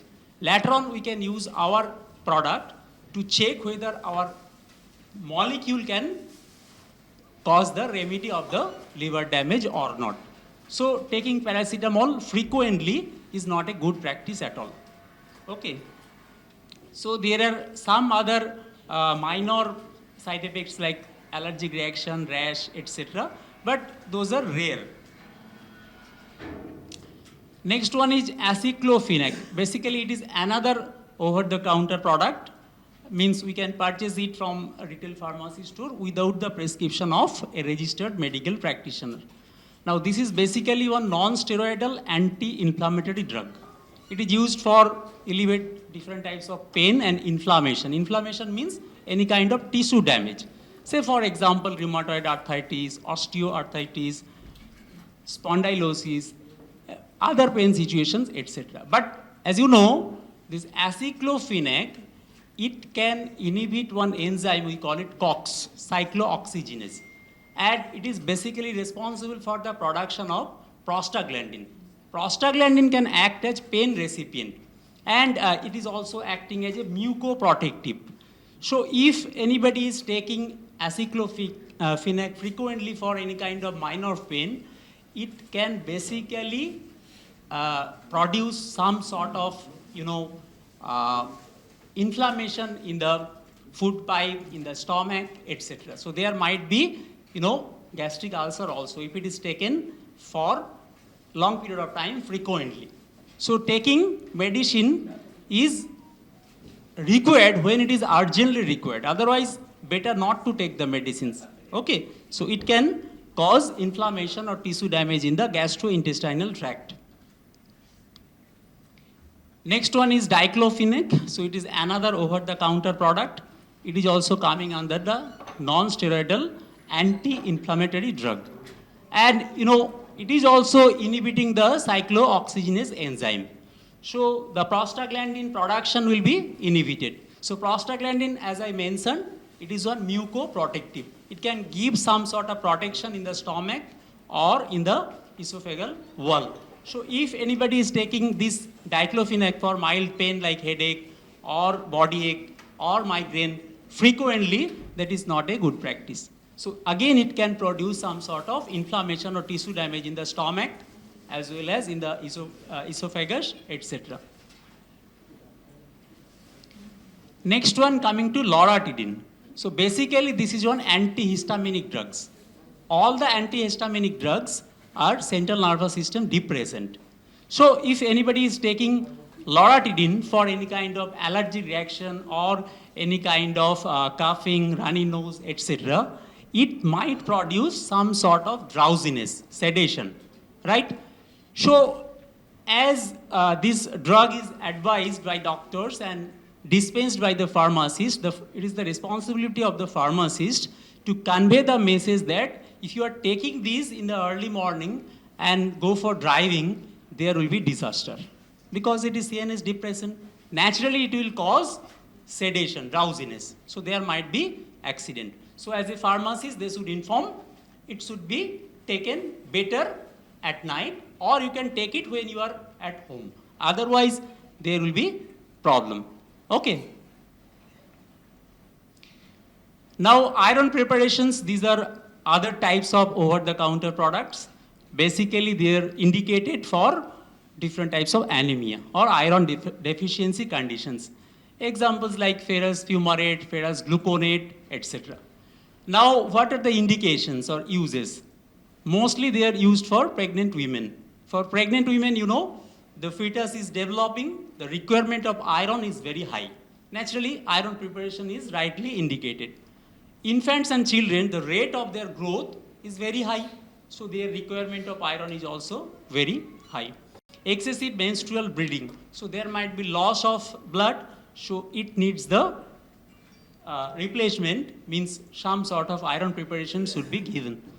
Cancer patients also suffer from, bone marrow depression. In case of bone marrow, blood cells are developed.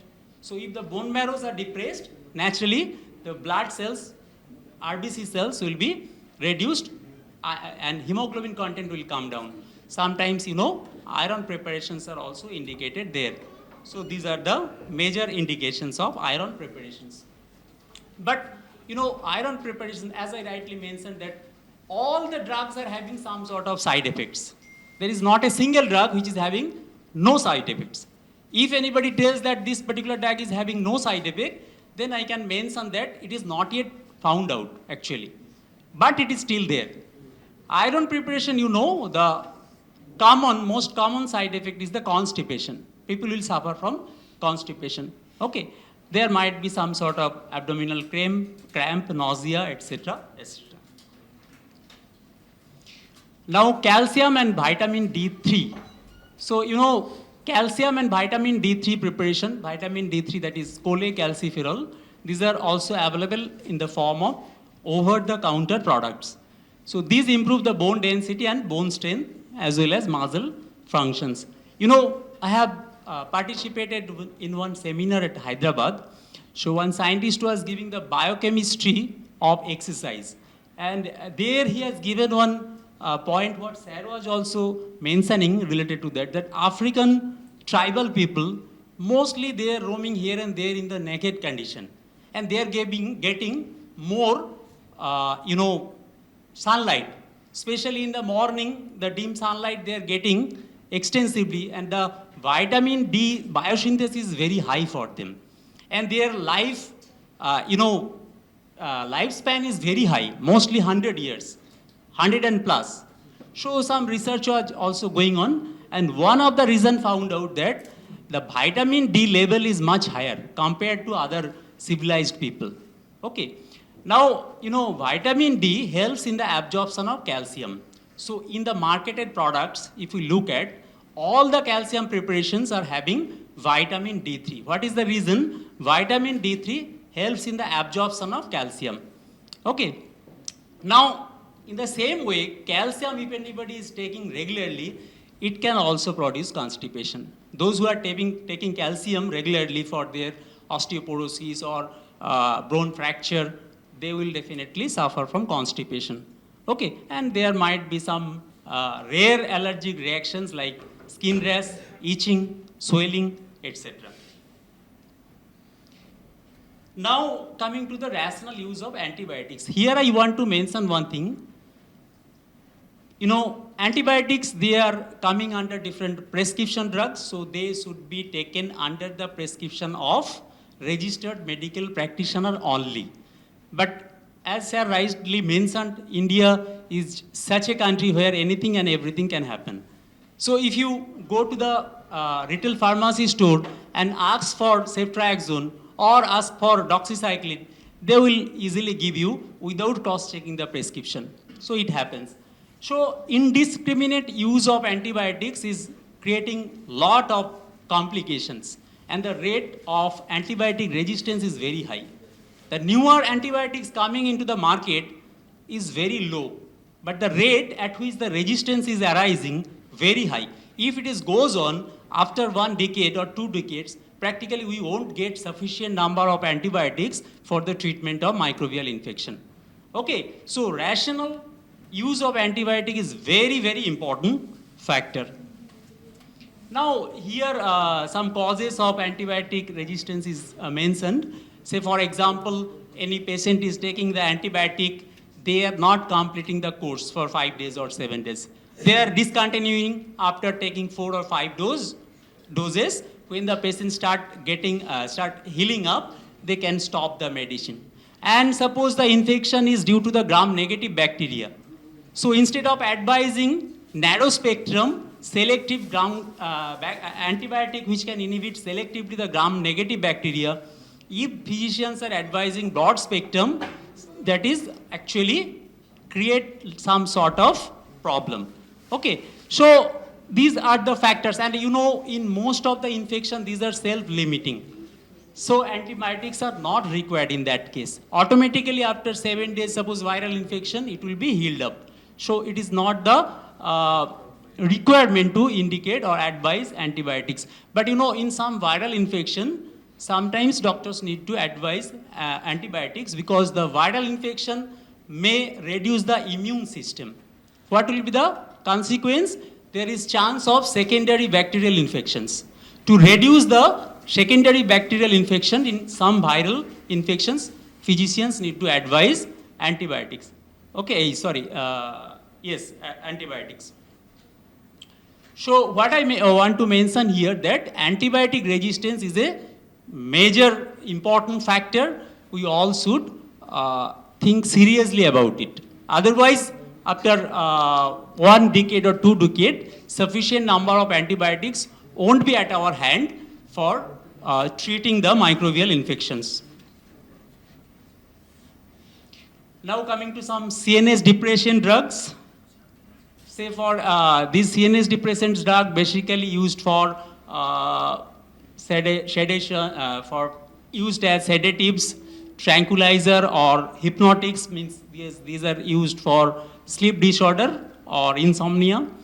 And these drugs can slow down the activity of our brain and they're basically used for treating the anxiety or tension or different stress condition, sleep disorder, etc., etc. Mostly the CNS depressant drugs, especially like benzodiazepines, they are working on the GABA A receptors. They are the allosteric modulator of GABA A receptors. Okay. And there are some antihistaminics like cetirizine, like levocetirizine. They are used for different skin rash, allergy, coughing, etc. These are some examples coming under central nervous system depression. Benzodiazepines commonly advised like alprazolam, clonazepam, like non-benzodiazepines like zolpidem, barbiturate like phenobarbital. You know, phenobarbital is used in epilepsy or seizure. So these are few examples mentioned over here. Now coming to anabolic steroids, you know, these anabolic steroids, basically they mimic or follow the effect of testosterone. We know testosterone, the male sex hormone. Now these anabolic steroids, basically they can increase the muscle mass, strength and performance. So it is sometimes used by some athletes, some bodybuilders. And here few examples are there for addictive drugs. You know, presently some students from schools, colleges, they are also getting addicted to some drugs. So that's why I have given few examples here. Like addiction is generally neuropsychological disorder defining pervasive and intensive urge to engage in maladaptive behavior, providing immediate sensory reward. That means whenever they are taking some drugs which cause addiction, that particular candidate will feel some sort of euphoria. Euphoria means state of well-being. When they will take it, they will feel some sensation that we are flying, we are feeling somewhat better. So for realizing that sensation, they are getting addicted, and frequently they will start taking that, and they are really get addicted to that particular drugs. Now, repetitive drug use alter brain function in a way that perpetuate craving, weakness, and they will lose the self-control actually. So presently, this drug addiction is a great problem in our society, especially for the students in the school level, college level, and university level. See, here are a few examples like cannabis, marijuana. It is basically obtained from one plant, we know, cannabis sativa. And if any patient is taking, or any student or any people is taking cannabis, so there will be some changes in their normal physiological process. Say, for example, their sleep will be disturbed. Okay, their appetite or mood will be changed. There will be craving for the use of drug. They will try to take the drug under any cost. They will take money from their parents, and they will involve in some other antisocial activity also. So there will be some risk-taking behavior, decline in their activities, in concentrating to their studies, and etc.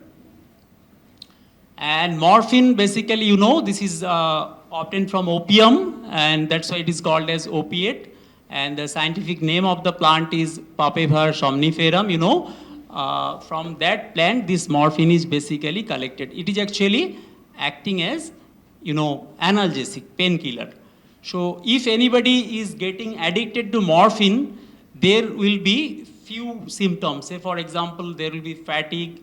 You know, morphine is basically seen as depression drug. And if any patient is taking morphine, if there is morphine poisoning, there will be severe CNS depression. And you know, our respiratory center present in the medulla oblongata, that will also be depressed. And the death due to the morphine poisoning is due to the respiratory failure only. Okay, and here we will see that morphine can cause constipation. If in some villages, you know, in Midnapur and other villages, people take, you know, opium seed frequently. So they may suffer from constipation because it contains some sort of morphine. Morphine is constipating. Next one, it can constrict the people. If there is morphine poisoning, this is one important symptom. There will be constriction of the people. We call it pinpoint people. It is also there. Now, slurred speech, speech disorder will be there. And breathing problem, why? Because it is working on the brain. It is depressing the respiratory center also present in the medulla oblongata. And there will be breathing problem. That's why in morphine poisoning, there will be severe depression of the respiratory center, and ultimately the death will be due to the respiratory failure only. Okay, that's why in the treatment also, physicians give some respiratory stimulants or analeptics. Now this is the pethidine, also known as meperidine. It is synthetic opioid analgesic, and it is indicated for the treatment of moderate to severe pain. And again, if anybody is taking pethidine overdose, there will be respiratory depression, as I mentioned. Extreme somnolence means always, you know, some drowsiness, dizziness will be there. Skeletal muscle will become flaccid. Flaccid means, you know, that muscle will be in relaxed condition. Normal constriction capability will not be there. And cold and clammy skin, etc., etc.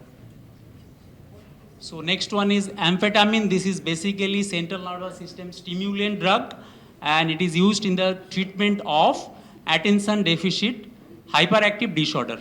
Narcolepsy means some drowsiness, obesity, etc. And you know, amphetamine, if anybody is getting addicted, there will be some mood change will be there. Basically CNS stimulant, so their activity will be somewhat more.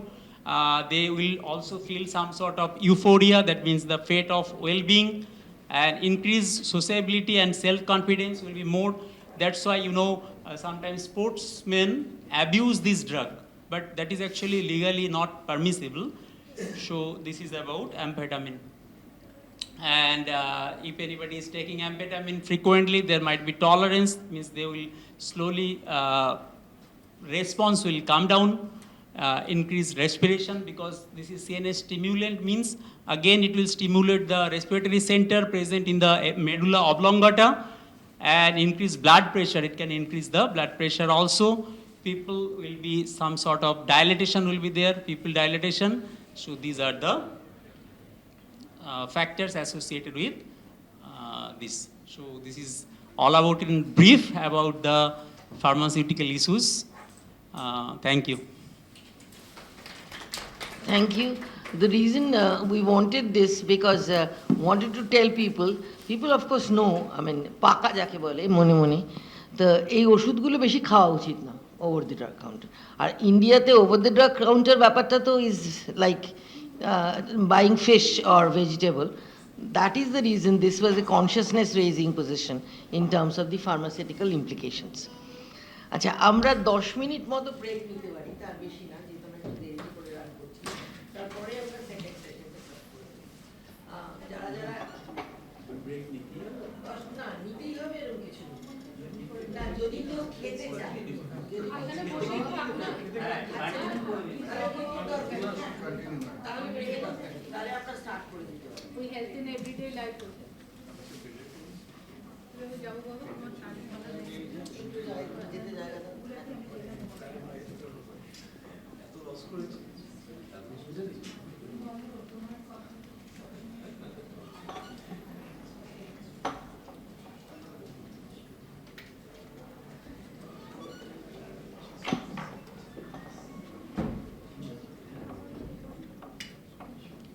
Starting our second session, where the main speaker is Professor Dr. Madhumita Dubey, who is MBBS, DCH, MD, MCH, and the former Dean and Director, Professor of Public Health and former HOD of Health Promotion and Education, All India Institute of Hygiene and Public Health, Kolkata. Actually, Madhumita is known to me for last 26 to 27 years. Yeah, we are neighbors. We stay in the same housing complex, and good friend of mine. So whenever Madhumita told me the name of Madhumita Dubey, I said, okay, no problem. Madhumita, otherwise I know her for a long time and is a brilliant person, no doubt about it.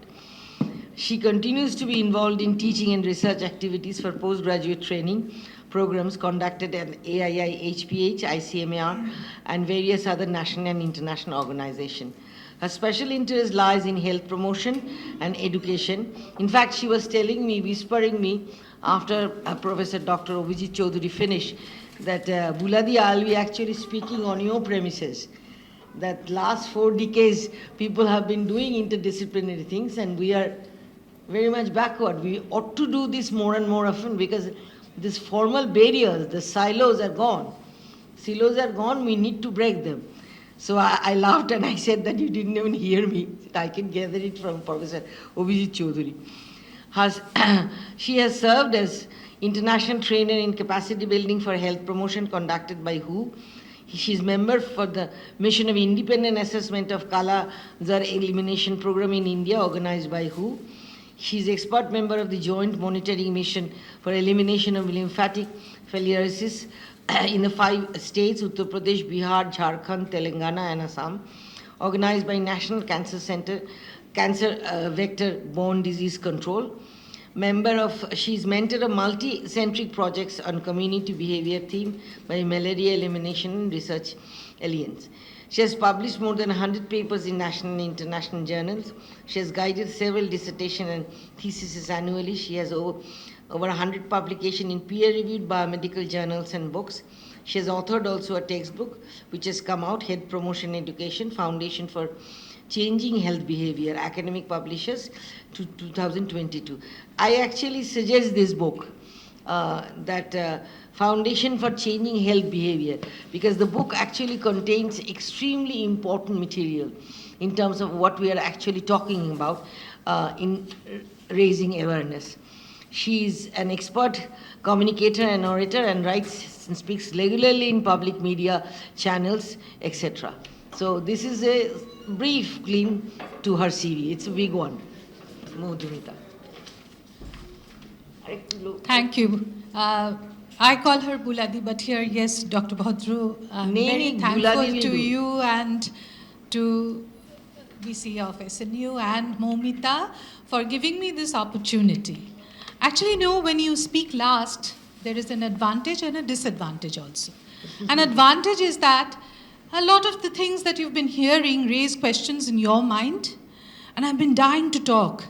And there is a disadvantage that much of what you wanted to hear is over. But again, I do not undermine what I am going to say because I will be dealing with two specific premises.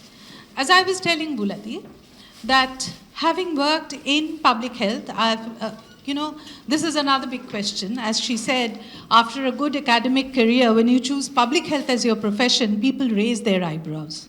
Why? I started off with pediatrics and then I shifted. And when I shifted, every person, all the teachers I knew, every batchmate of mine kept asking me why. And I didn't know why actually. I actually entered into this by chance. And then again, I went into health education, which is mentioned in every national program, mentioned everywhere, but the least importance is given to it. So I was pretty depressed in the beginning of my career. What will I do? I'm forced to do this now. Gradually, when I started working with people, because this is all about translating all your research to the community level. Abhijit was talking about community empowerment. It doesn't happen. There is an algorithm, there is a model on which one must proceed. It's like I tell my students, just like a doctor prescribes based on certain diagnosis, they move in a particular way. So if you want to change people's behavior, health-related behavior, you have to move in certain ways. There are theoretical frameworks, there are models, one has to adopt them and move. Very little research is done on that in this country. Nowadays, if you look into other publications, you will mostly see they involve this type of thing. So my first premise is understanding that we need to understand people before we try to change them. Why they do this? Just as an example, OTC. Why does a person go and buy an antibiotic over the counter? Have you ever bought antibiotics in the recent past? One capsule, how much does it cost? An average cost is about 40 to 45 rupees per capsule. How can you expect a person, a general population, not like you and me perhaps, to buy the entire prescription or the prescribed amount? It doesn't happen. It cannot happen. And unless we can do that, no amount of research will be translated into action. So first thing is understand why people do certain things.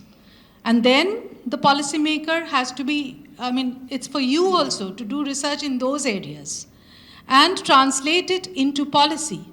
I do not agree that policy is just driven from the air. Policy is based on evidence. Might be not all evidence reaches the policymaker. That is also a method. There is also a way. And we must all be cautious of the ways. Publications. How many of us do quick publications? Very few. How many of us work on qualitative issues? Very few. So unless these reach there, doesn't happen. And secondly, the second premise on which I would like you to think about is what Madam said, is now the time has come when we were in the undergraduate, still in the undergraduate curriculum, we are never taught about the behavioral aspect of things. Though public health by definition is the art and science of preventing disease, promoting health and prolonging life. That is the definition, age-old definition. So if I do not accept the art, how can I promote the science? So that has to be there. It has to be an interdisciplinary teamwork with good collaboration, coordination, and communication between the three groups. Unless we do that, we are not ready to change. But anyway, today I have dealt with very simplistic things. But let's see at why people do what they do, or rather why we do what we do. Let's come to the eating behaviors. Whenever we talk of healthy life, a lot, and that's a big industry. It's a huge corporate issue. Products, nutraceuticals, dietary factors, all this is coming in a very big way. It's already there in the market. Lot is being promoted. But actually, before asking people to change, we need to understand then what are the factors which influence their eating behaviors. This picture at this hour of the day when all of you are hungry is torture. But still, I would say that this is what we always see. Indian hospitality, khatirdari.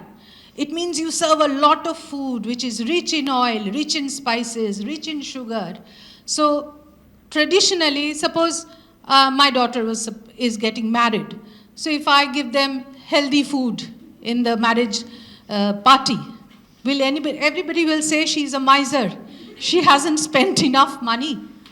But that's how we look at it. So this is a social tradition, a norm, which is hard to break. But as all of us know, there needs to be a change. So we have high carbohydrate and high glycemic diets. Traditionally, we have this. Most traditional diets we have are centered on cereals. Multiple staples. We have rice, we have wheat, we have lots of potatoes, we have pulses also, but coupled with high levels of sweets, sugars, sweetened drinks, etc. So that's what we have. And the cereals that we have also are processed. So that is robbing them of their protective fibers. So what is happening is that we are having a lot of refined carbohydrates and we are becoming obese. All of us are in that process, except those who are very conscious about it. So this high GI or high glycemic index, which all of you are aware of, is leading to obesity, metabolic syndromes, and most of you also know what metabolic syndrome means. Diabetes, we are heading the world almost. Dyslipidemias, the fats which we have are not the good fats, and of course heart diseases. Now, people are changing over to vegetarianism. Not many people are saying that, no, we'll become healthy if we become vegetarians. But the picture of Indian vegetarians is different from Western vegetarians. If you really look, worldwide vegetarians are fitter. They have normal lipid profiles. They have low rates of heart disease than Indians. In fact, a large-scale scientific study was done which showed that, and in that study, nearly half the participants were lifelong vegetarians. Yet their rates of obesity and heart disease were no less than that of the non-vegetarians in this country. So why? And the rate of diabetes was also higher. It's because the concept of vegetarianism amongst us is different. We have large amounts of, again, the vegetarians have large amounts of high GI carbohydrates, potatoes, lots of fried food. In fact, I remember, little Momita will perhaps endorse my view, Nutrition, in the Journal of Dietetic Association, there was a paper showing how much fried food was consumed in different parts of India. And Bengal was topping the list. We have a lot of fried food. We are fond of it. So, and what is different between the Western vegetarians and us is that they have a lot of raw food, salads, fruits. We don't. We don't have a habit of having them. So, but it's not so easy to change. Secondly, let's look at the fast food consumption. All of us are quite well aware about it, that India's fast food industry is expanding like anything. It was 40%, I'm sure it's increased by this time. India is 10th in fast food per capita spending. So we are a poor country, and this is a story which I always say. I was amazed to see at one traffic crossing, one beggar woman, she had got 5 rupees from somebody. She went 5 or 10, I don't remember. She directly went with that money to the local pawn shop, bought a packet of chips and handed it over to the child. No, but she didn't even understand, doesn't even understand. And then again, fruits, vegetables, these are more expensive. And corporates are very well aware of that. Then again, fast food is popular. Madam will endorse, we have a lot of small shops around our residential area. And we have a lot of PG students walking back in the evening. Some who are, I think, nursing trainees in the Ruby Hospital, some elsewhere. And as they walk back, they always buy one popular noodles, pasta, something they carry back. Why? Because they are tired. They'll go, just prepare that, eat and go to sleep. So they are quick to prepare and they can be finished in no time. So however much you talk about healthy food, prepare, eat, fresh, this will not happen unless there is some other mechanism involved. Healthier options have to be equally easy. Equal access, equal availability, equal affordability has to be there. Then again, of course, these fast food have great taste. They have attractive appearance. They are advertised a lot. Those of you who watch Netflix might have seen this documentary, Salt, Fat, Acid, Heat. These are the 4 elements which make food tasty.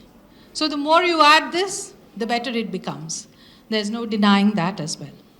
But, of course, consumption is leading to adverse effects. Energy density, particularly for children, the energy density which we have in fast food is more than twice the recommended daily allowance. So what we are facing now is a childhood obesity epidemic. Children are becoming obese, not only in the urban areas, not only in the affluent sector. That is a misconception. It's also happening across the sectors.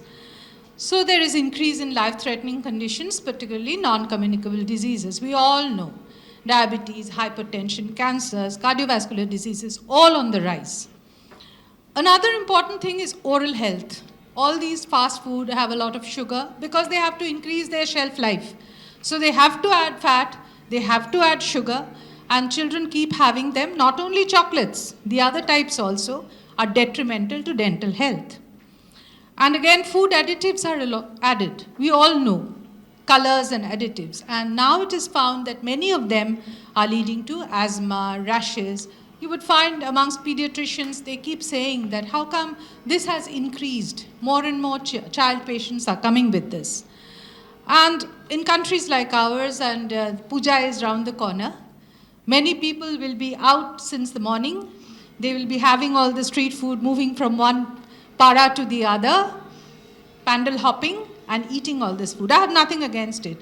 There are lots of studies showing that, yes, if you have it hot, it's fine. But it's not only the food, it's the water. Water is also something that we consume. So if you've seen, we don't have running water in these food kiosks.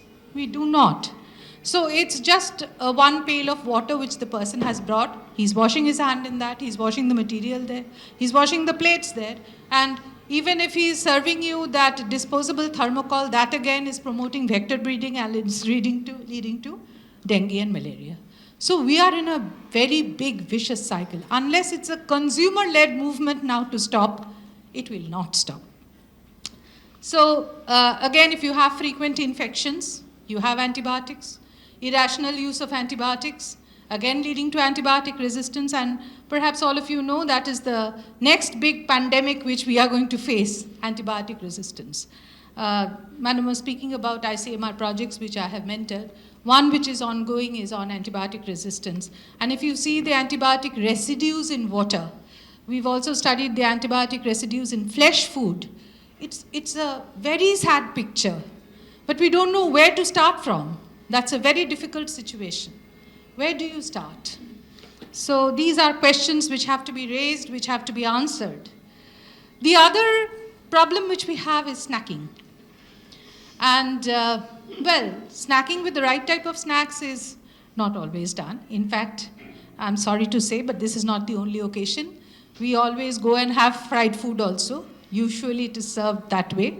So traditional Indian snacks like biscuits, samosas, namkeens, bhujiyas, they are all with highly refined processed food. Maida, Bhumika, I just have one question, because this we often debate. Professor Thakur wants people to have muri because it's much more healthy. Yeah. But if we serve muri here, and me and my assistant professor are facing this, that suppose if I start giving muri here, and 50 people or 40 people are chewing muri, and in that time can we say that you continue your lecture? First problem. Second problem is we are only allowed dry food except tea to use it. But if you eat muri, 2-3 bits will be there. So if 40 people are eating muri, what will happen? Now, we have thought about it long back, that what to give. Yes. Madam, the muri is not the only option and perhaps not the option which you serve during a seminar or but that is a different issue altogether. I'll come to it. Particularly for children, when we talk about complementary feeding, starting on solid foods at 6 months and snacking for children. Children also, as they grow, need snacks. But kurkure is not that snack. That is not to be given. You can have vegetables, you can have fruits, you can have there are umpteen number of things which can be given. I'll come to it later, and then in the end you can again ask me the question if necessary. Yeah. So there's a lot of trans fat in all of these, which is being served. So that, particularly for diabetics, is difficult. There's a lot of weight gain in the abdomen. I'm a moving example of that. So it is a very sad situation. And we are a nation of biscuit eaters. We eat a lot of biscuits. Everywhere you will be served tea and biscuits. But biscuits have a problem. They are easy to digest. They are low in satiety. So after having 2 biscuits, again after a little while you feel hungry. Again you eat. But the calories are there. The trans fat is there. The sugar is there. On top of that you are eating. So again, we don't usually, whatever we say is added. But that amount of mineral, vitamin, antioxidants we don't have in biscuits. So obviously that also adds.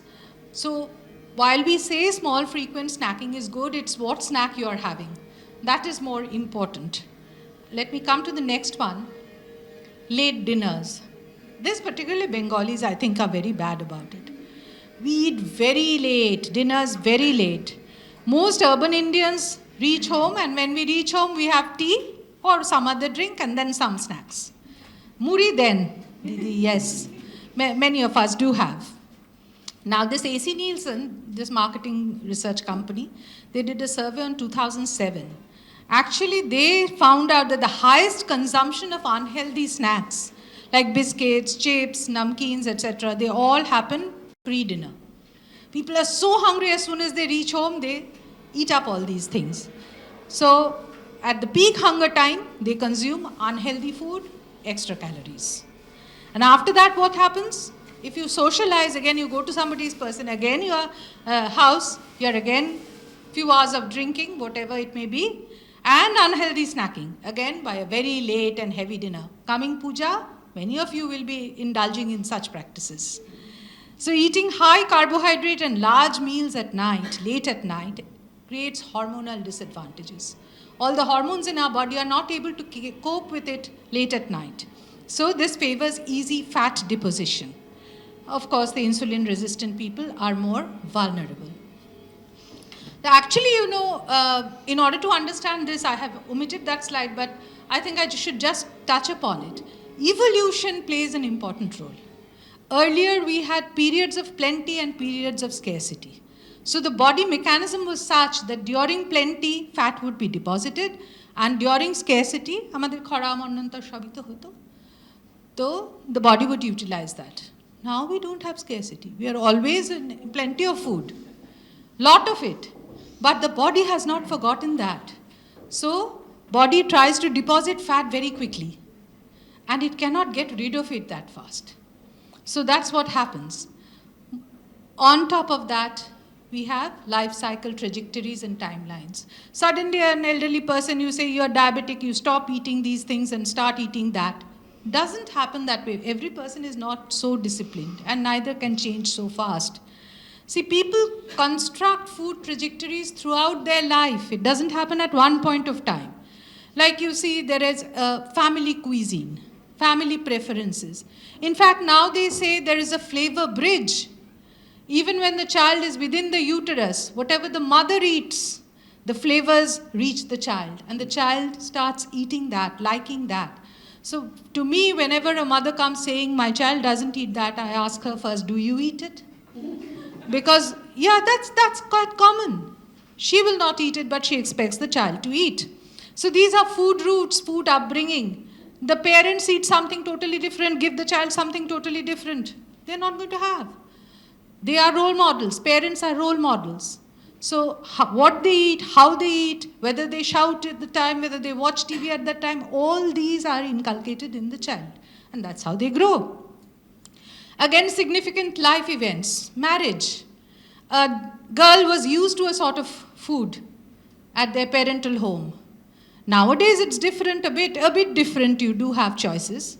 But earlier you used to come and have to adapt to that new home of yours. So that again was a big change. Retirement, why I mentioned retirement is that earlier you have to quickly eat during a particular time, you have to quickly move, have something, have a tiffin. So life is more disciplined. Eating time is also more disciplined. But when you are at home, you don't have those pressing time-related constraints. So you tend to do wrong things more. Of course, illness. Again, timing of events. An adolescent mother, study has shown that adolescent mothers they have more problems in making healthy food choices. In fact, we had this field area in Shingur, and we often did these types of studies. But what did we find? Adolescent mothers, they will always prefer roll, aloo chop, that's what they have, even if they have the money. Whereas a little bit more mature mothers, they don't go for those things during pregnancy.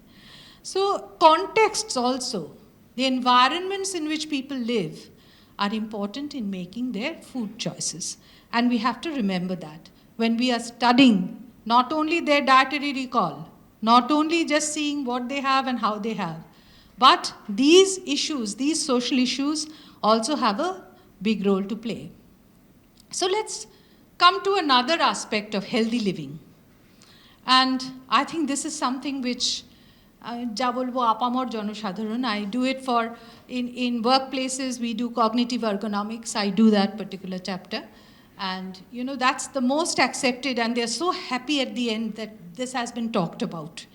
Because this is something which everybody is facing now. So what is basically stress? Forget about the slide, but can one of you just tell me, what do you mean by stress? আমরা সব সময় বলছি না আমার ভীষণ stress হচ্ছে, আজকে আমি খুব stressed. So what is it actually? Anything, there is no right or wrong. You cannot control, you think that it is uncontrollable. Yeah, of course it is not controllable, but there are ways and means. That makes you stressed. Yeah. What about you? What do you feel about stress? কাকে তুমি কখন বলছো আমার stress হচ্ছে? What is stress to you? Not the yes. No, I would rather ask Dhruboda. because he sits in a chair where it is impossible not to be stressed. But looking at Dhruboda, he doesn't look stressed. No. That is what you have to maintain.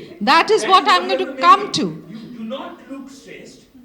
You Why you are internalize. stressed? No, Yeah. I'm serious about it.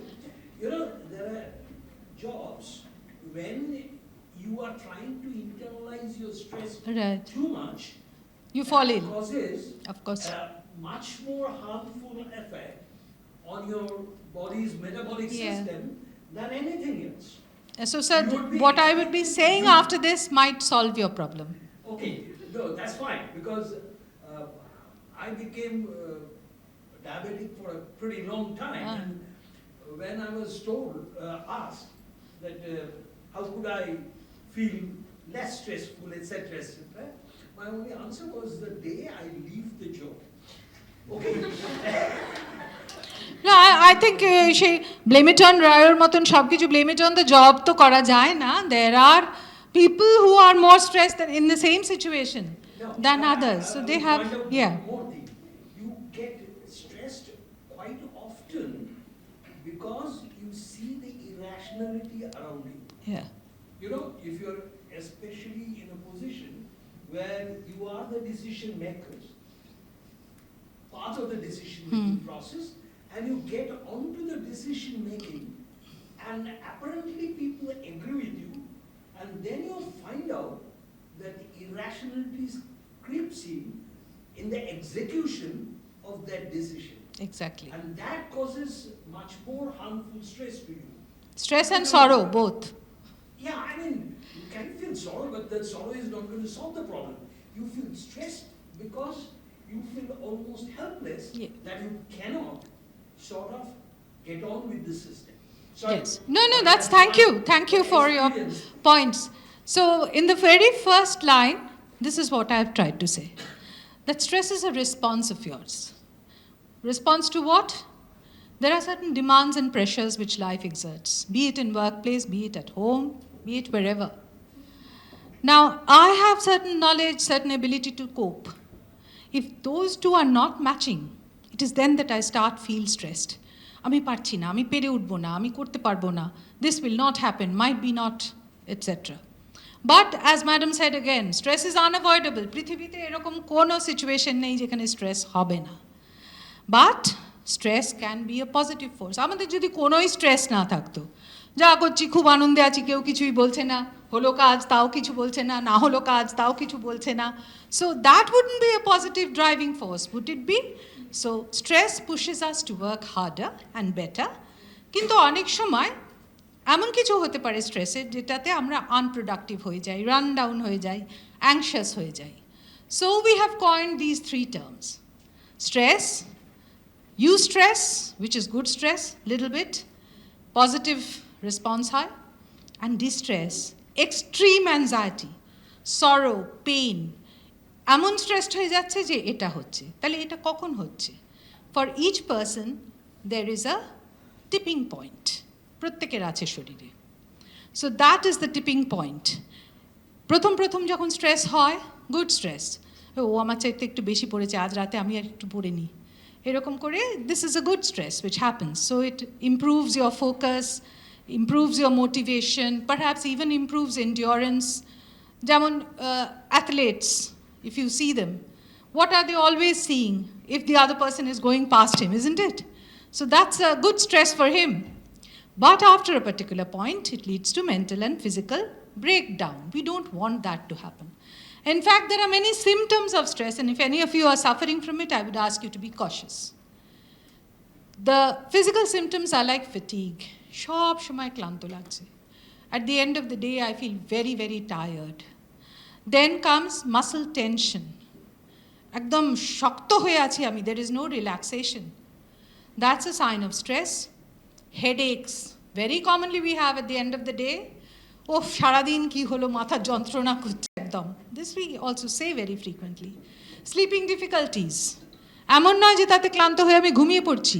Rather on the other hand, আমার ঘুম আসছে না. I stay awake. And finally, আমরা জানি খুব anxiety হলে ধুকপুক করতে থাকে, হার্ট প্যালপিটেশন হয়, all this happens.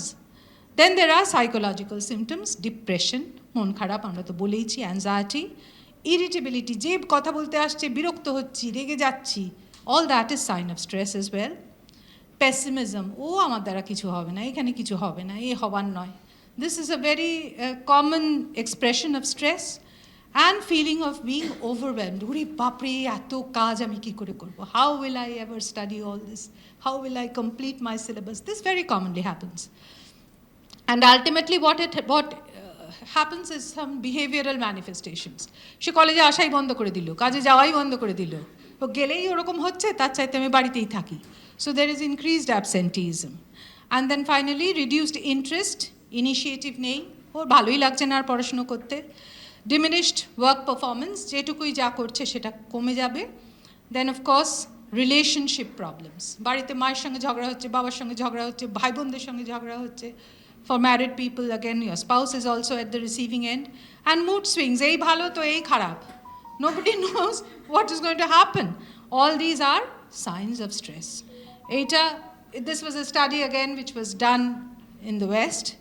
38% বলেছে সারাদিনের শেষে তাদের গা হাত পা ব্যথা হতো. এত কম্পিউটারের কাজ বিশেষ করে যারা করে, they do have, and that is physical stress and mental stress as well.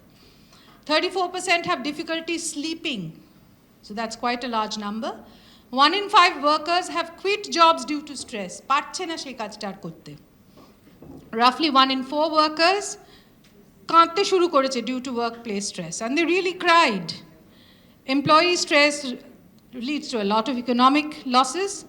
Stress employees, আবার তাদেরও তো they seek healthcare, না? So lot of money is going in healthcare also. সেটাও কিন্তু ফ্যাক্টরি বা অর্গানাইজেশন বা ইন্ডাস্ট্রির পক্ষে ক্ষতিকর. So in their study they found that 90% of doctors' visits were linked to stress in some way or the other. গা পা ব্যথা, মাথা ব্যথা, অন্য অসুখ, hypertension, whatever. 62% of the workforce end their day with neck pain, and 44% হচ্ছে চোখে ব্যথা, stressed out eyes. I'm sure many of us also would be agreeing that we have these. So this is a picture which I love showing. আমরা কি কখনো ব্যাঙ যারা খায় তারা কিভাবে রান্না করে? আমরা যেরকম গরম তেলে ছেড়ে দিই, তাতে দিলে ব্যাঙ কিন্তু লাফিয়ে বেরিয়ে যাবে। কখনো ব্যাঙ এমনি ভাজা যায় না। So you keep it in normal temperature, keep it in the oven. Gradually যে গরম হচ্ছে ব্যাঙ কিন্তু বুঝতে পারে না। Till a certain tipping point is reached when it cannot come out again. ওর এমন শরীরটার অবস্থা হয়। So we are like those frogs. Pretty soon we become boiling frog. তো সেই জন্যে আমাদের রিয়েলাইজেশনটা দরকার, what we can do to prevent, what we can do at the earlier signs. So this is how we manage stress.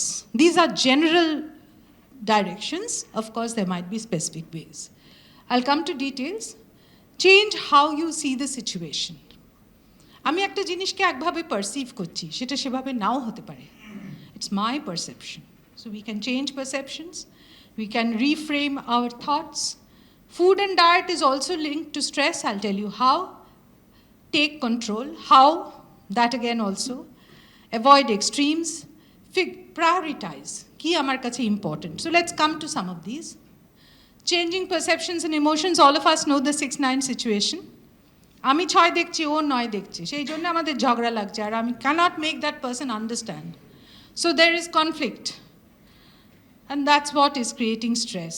We'll come to how we can avoid it. Eita hocche this simple, suggestive way of dealing with this. We call it trick. Trick ta ki? T hocche tagging. এই যে আমার এই লোকটার সঙ্গে আজকে ঝগড়া হলো, তার ফলে আমি ধরে নিলাম এই লোকটি খারাপ। এই লোকটি খারাপ মানেই সে যা বলবে সেটাই খারাপ, যা করবে সেটাই খারাপ। So we are quick to tag people. ভালো মন্দ খারাপ whatever. So করে আমার কিন্তু মেন্টাল মানে ব্রেন অটো পাইলট হয়ে যায় তখন। সে যা বলছে আমি সেটাকে রেজিস্ট করব, আর আমার স্ট্রেস বাড়বে। So it's easy to notice flaws in others. আমরা তো অন্যের দোষ সহজে দেখি, নিজেরটা তো দেখতে পাই না। So that's one way. Without making an attempt to understand the other person, ও কি বলতে চাইছে অ্যাকচুয়ালি, হয়তো আমার মতন করে বলছে না, might be a different perception. আমরা তাকে একটা বালতিতে ফেলে দিলাম, খারাপ মন্দ whatever. Tagging people, ওই যে বললাম ব্রেনে অটো পাইলট হয়ে যাবে। তখন এই যে ক্লাসিফিকেশন হলো, আমি তার সঙ্গে মন্দ ব্যবহার করছি, but my brain is saying that is what you should do because I have tagged.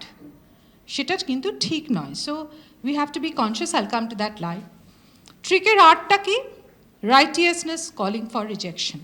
ওই যে বললাম আমি ভালো, আমি ঠিক, আর সব ভুল, এইরকম মনোবৃত্তি নিয়ে চলতে গেলে স্ট্রেস বাড়ে। Lot of stress happens. সেই সময় না এই লোকটির সামনে আমি তোমার দিকে তাকাচ্ছি বলে মনে করো না, এই লোকটির সামনে এলেই আমি শক্ত হয়ে যাচ্ছি, কি বলবে কি করবে, আবার আমাকে কি করতে বলবে। So this sort of a thing is stressful for my body also. We believe that how we feel, what we want, and all this makes whatever I'm doing, the person deserves to be treated like this. তাহলে যেই আমি তাকে person হিসেবে reject করতে শুরু করি, আমি তার আইডিয়াগুলোও রিজেক্ট করতে শুরু করি। And that is what is happening in most, VC সাহেব এবং তোমাদের সিনিয়র প্রফেসররা অ্যাগ্রি করবেন, একটা মিটিং মানে কি সে যুদ্ধক্ষেত্রের মতন হয়ে যায় at times, you know, like it's very difficult. I হচ্ছে intentions are driven by assumptions. এই যে বললাম যে আমি যেই ভাবি আমি ঠিক ও ভুল, তাহলে ও যা করছে সেটার উদ্দেশ্যটা ঠিক নয়, এটাই আমার মাথার মধ্যে থেকে যায়। We choose to live with our assumptions. So difficult becomes synonymous with bad. Eta is creating all the problem. C হচ্ছে confirmation bias. আমি যা ভাবছি সেটাকে আমার ব্রেন কনফার্ম করছে, হ্যাঁ হ্যাঁ ঠিকই করছো। So our perception is leading to all these discussions on a confirmation bias.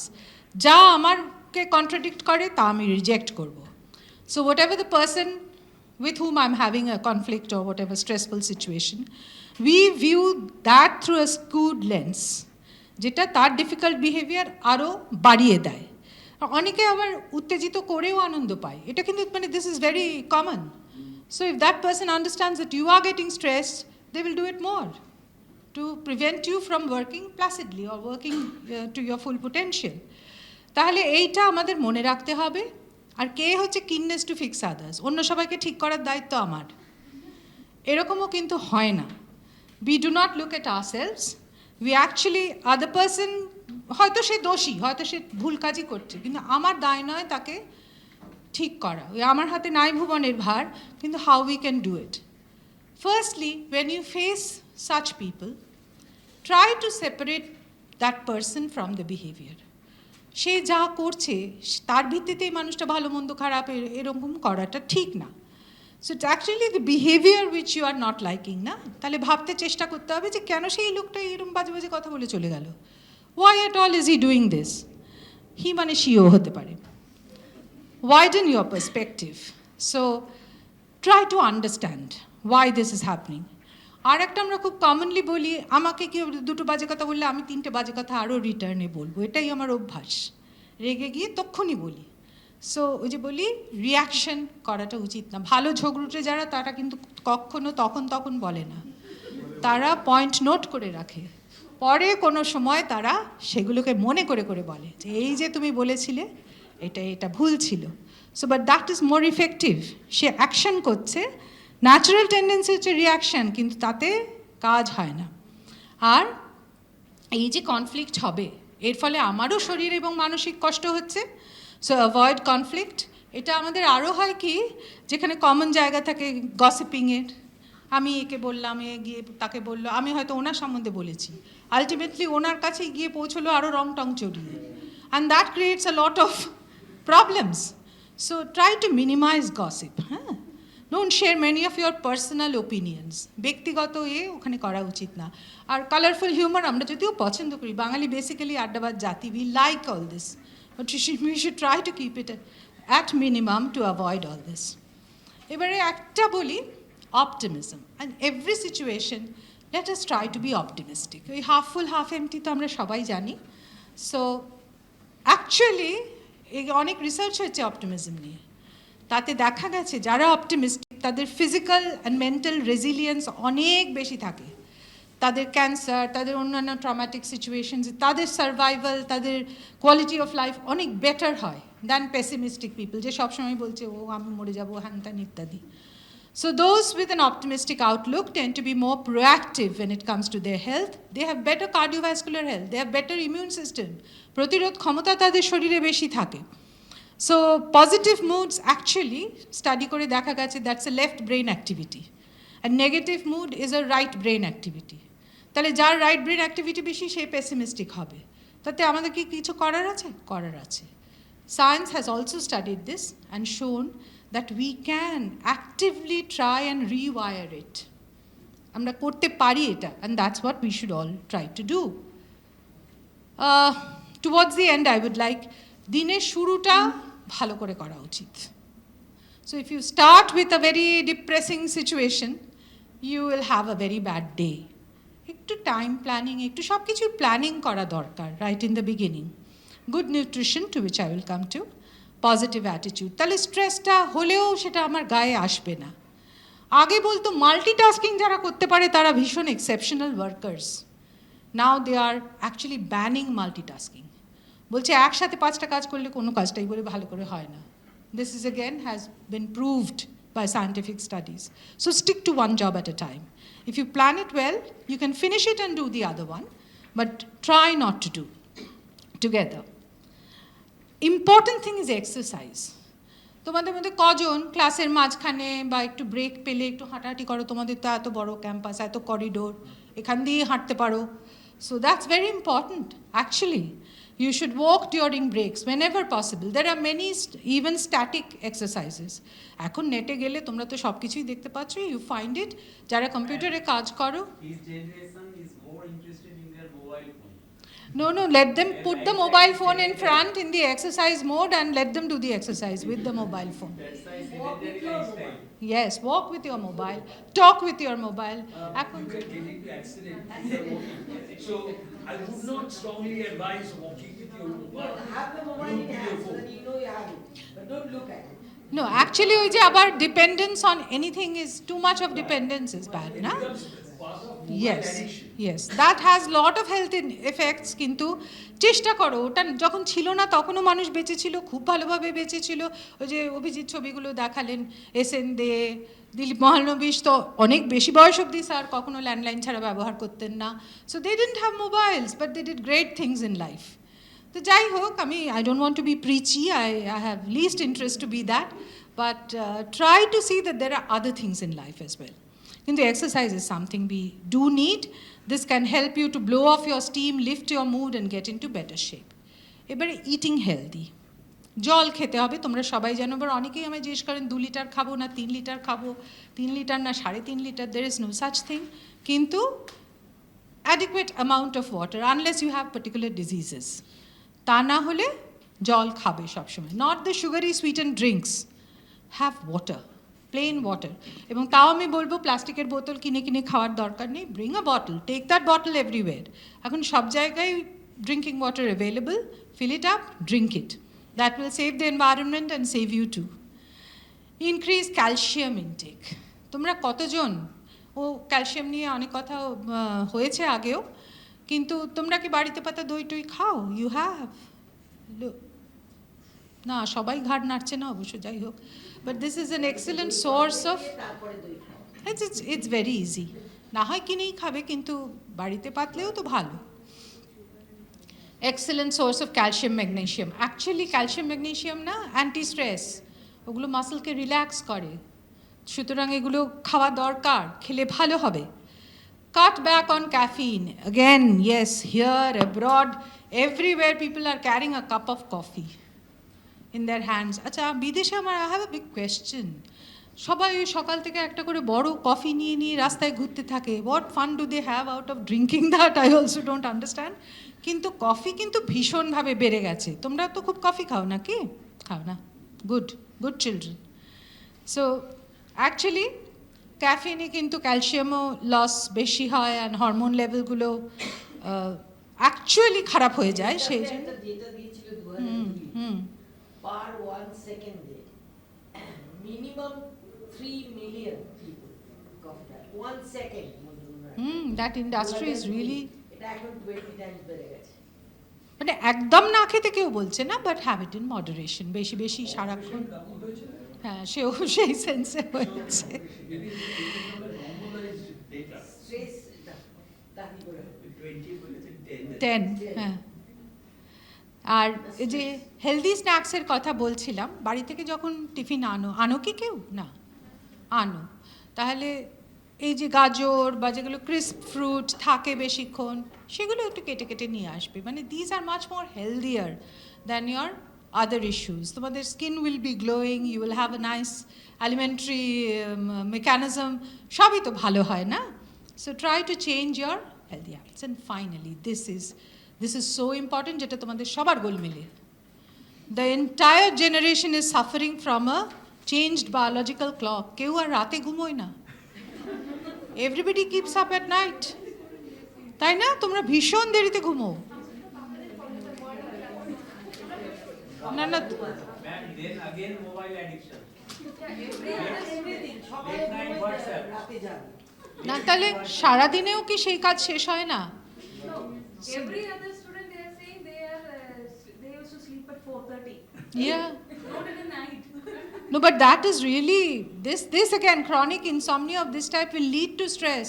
We need sleep. We need at least 7 to 8 hours of good sleep. A lot of them might be thinking that they are preparing themselves for job in an IT sector, where this is the timing that they will be expected to work. So maybe, I'm serious about it. This is also a sociological problem. Yeah. You are trying to Work across develop your time job zones. where it is sort of controlled externally. But then they need to sleep during the day. তাহলে তা তো ওরা করতে পারবে না, না? ওদের তো কলেজে আসতে হবে। Unfortunately, they are also subject to getting their education during that time. Yes. So that is a double stressful situation. That is, I mean, it is good to advise people that you do this and that, but the sociological context also has to be understood. that during our time, we were not dependent or not building up our career based on a job related to the other hemisphere. Yeah, I'm not very well aware of whether all people in the IT sector needs to stay up at night, but there might be majority who would work across time zones and need to. No, the problem But is quite a lot of IT sector which had given work from home opportunity is now drastically taking it out. Yes. Because they have already invested in office space which they need to fill up in order to maintain their profitability. and many are also selling out their office space. TCS তো তাও করেছে. But again, therein, yes, but therein we need to, I mean, these things have to be taken up with the IT sector then. Therein where it comes the question of communication between sectors. I also noticed one thing. After COVID, we've gotten used to more internet and doing things to internet. These webinars and these seminars are really bad. 2 o'clock in the morning, you have a presentation. The other day I had a presentation at 6 a.m. because Philippine conference. Yeah, that's what I was saying. Across time zones, this So is happening. I could not sleep whole night. 6 o'clock presentation, 6 to 8 session. Then after 8 o'clock I could not study then. Yeah. Whole day I was groggy. Yeah, perhaps then we need to actually take this up on a much larger level, as Sir also has pointed out. But this is what we know is the body needs regeneration. And for that, it needs 7 to 8 hours of sleep. How you do it, and stick to a schedule, Since you cannot sleep during the daytime, you have to fix up a schedule at night when you will go to sleep. এবং সেটা প্রত্যেকদিন একই টাইমে করতে হবে। আমাদের এই বুড়ো বয়সেও তাই করতে হবে। এমনিতেই বুড়োদের তো কম ঘুম হয়। তার মধ্যে we really have to do it. Another thing is sleeping in on weekends. শনি রোববার আজকে অনেক সময় পাওয়া গেছে আর 12টা অবধি ঘুমাবো। This is very common. But that is very bad. Body doesn't recognize all this, না? ওর একটু ক্লকটা হেওয়ার হয়ে যায়। আজকেও 12টা অবধি শুয়ে রইল, কালও 5টায় উঠছে, পরশু 4টায় ঘুমোতে যাচ্ছে। This they don't understand, and that's why you get all these diseases which you need not have had you stuck to a routine. And again, turn off the screen. ওরা সবাই বলছে তোমরা মোবাইল দেখতে দেখতে ঘুমোতে যাও। যত মোবাইল দেখবে ঘুম আসবে না। That is normal. Screen time or screen viewing is such that it keeps off sleep. সেই জন্যে all TV, laptops, smartphones, screens, they keep our brains engaged. We cannot fall asleep. সেটা বারবারই বলা হচ্ছে, I really don't know. I speak about it everywhere in every school and every college that I go to. I at least hope at least even 3 people start changing after that. It becomes helpful. So these are the lifestyle tips of healthiness. Exercise in some form. সবাইকে জিমে গিয়ে বিরাট দৌড়দৌড়ি করতে হবে, treadmill করতে হবে, তার কোনো মানে নেই. It's just 150 minutes per week. So that means if you do it 30 minutes 5 times a week is fine. But it has to be brisk. এমনভাবে করবে যাতে তোমার হার্টবিটটা একটু ফাস্ট হয়। আস্তে আস্তে গল্প করতে করতে মোবাইল নিয়ে হাঁটলে, no, that is not walking, that is not exercise in any form. So you have to do it. Eat nutritious food. Nutritious money, nutritious, not junk food. You try to make it as nutritious as possible. Arekta jinish, how many of you read food packet labels? Do you ever? What do you see? Dekho tumi? In a study which we did in front of packet labeling, তাতে বেশিরভাগ লোকই শুধু expiry ডেটটা দেখে। তার বেশি কেউ দেখে না কি আছে কি নেই। কিন্তু এই যে এখন মিলেট করে এত পাগল করে দিচ্ছে সবাই। এই রিসেন্টলি মিলেট নিয়ে তো সেপ্টেম্বর মাসে আমরা প্রচুর জায়গায় বলতে বাধ্য হলাম। I kept on saying one thing, যে তোমরা বলছো মিলেট পাস্তা, মিলেট কুকিজ, ওতে তো সেই ট্রান্সফ্যাট দিয়েই করছো। তাহলে this is nullifying the effect after all. So what is the good of it? তার চাইতে মিলেটের পরেজ, মিলেট মিলিয়ে খাওয়া, এগুলো নিশ্চয়ই আমাদের তো রাগি বরাবরই সাউথের লোকেরা খায়, বাজরা জোয়ার ইউপিলে আসে, গরিব লোকেরা খেত বলে। হ্যাঁ, সত্যিই তাই, খেতে তো বাজেই। হ্যাঁ, না অনেকে গুড় টুড় দিয়ে খায়, যাদের অন্য অসুখ নেই তারা খেতেই পারে। হ্যাঁ, সেটাই তো অ্যাকচুয়ালি আমরা অনেক জিনিসই, ভাতেরও তো এটা আমাদের অভ্যেস না। ভাত কি খেতে ভালো আলাদা করে শুধু ভাত খেলে? যে ভালো নয়, it has to be added to something. So we need to have preparations যেটাতে ওই মিলেট বা ওই সঙ্গে আরও কিছু দিয়ে, এখন তো অনেক কলেজ, মেডিকেল কলেজগুলোতে প্রচুর কম্পিটিশন হলো, তারা কিন্তু ভালো ভালো জিনিস বানিয়েছিল বেশ, স্যালাড ট্যালাড অফ ডিফারেন্ট ফর্মস, এগুলো ভাবতে হবে। নাগেটস, হ্যাঁ পায়েস, হ্যাঁ না সেটাই আসলে টেস্ট বাড অ্যাকাস্টমড হয়ে যায় একরকম জিনিসে। ওই বিআইটিএমের national council of science museums ওরা এটা অর্গানাইজ করেছিল, সেখানে সাউথের যারা এসেছিলেন তারা বললেন আমরা তো এই রাগি তো সবেতেই খাই, ওরা একটা করে দিয়েছে হ্যাঁ রাগির বল করে সেটা ডুবিয়ে ডুবিয়ে খাচ্ছে, ভালোই, খুব খেতে খারাপ ছিল না, কিন্তু আমরা সবাই খেয়ে দেখেছি।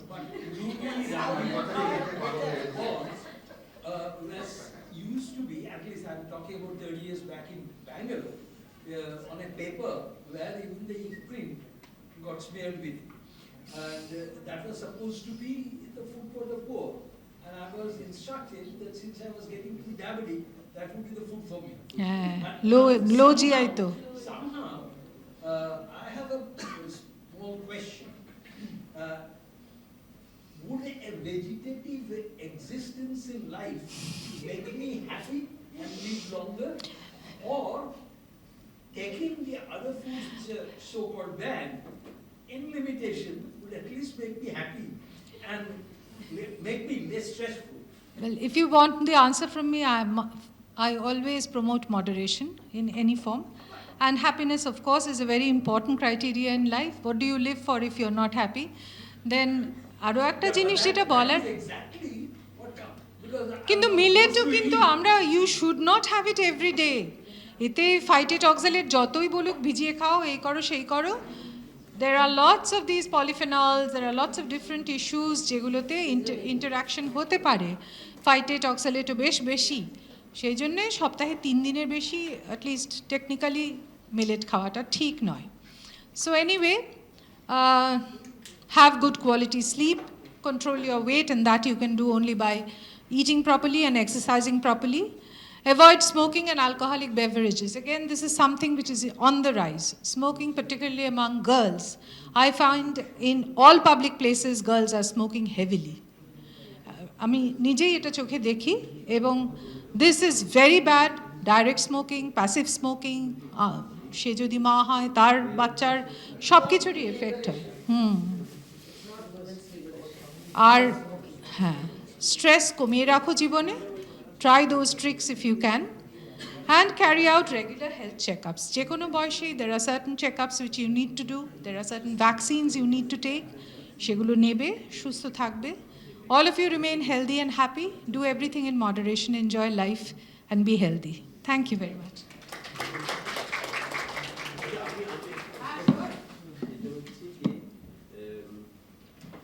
বাড়িতে ফিরে বিস্কুট কিংবা ওরকম স্ন্যাক্স ফ্যাক্স খাওয়া এবং রাত করে খাওয়া। Have an early dinner. না আর্লি ডিনার না, রাত করেই খাওয়া, 10টা সাড়ে 10টায় খাওয়া। আর এই দুটো লাস্ট 30 বছর করে আমি কিন্তু ভুড়ি হইনি।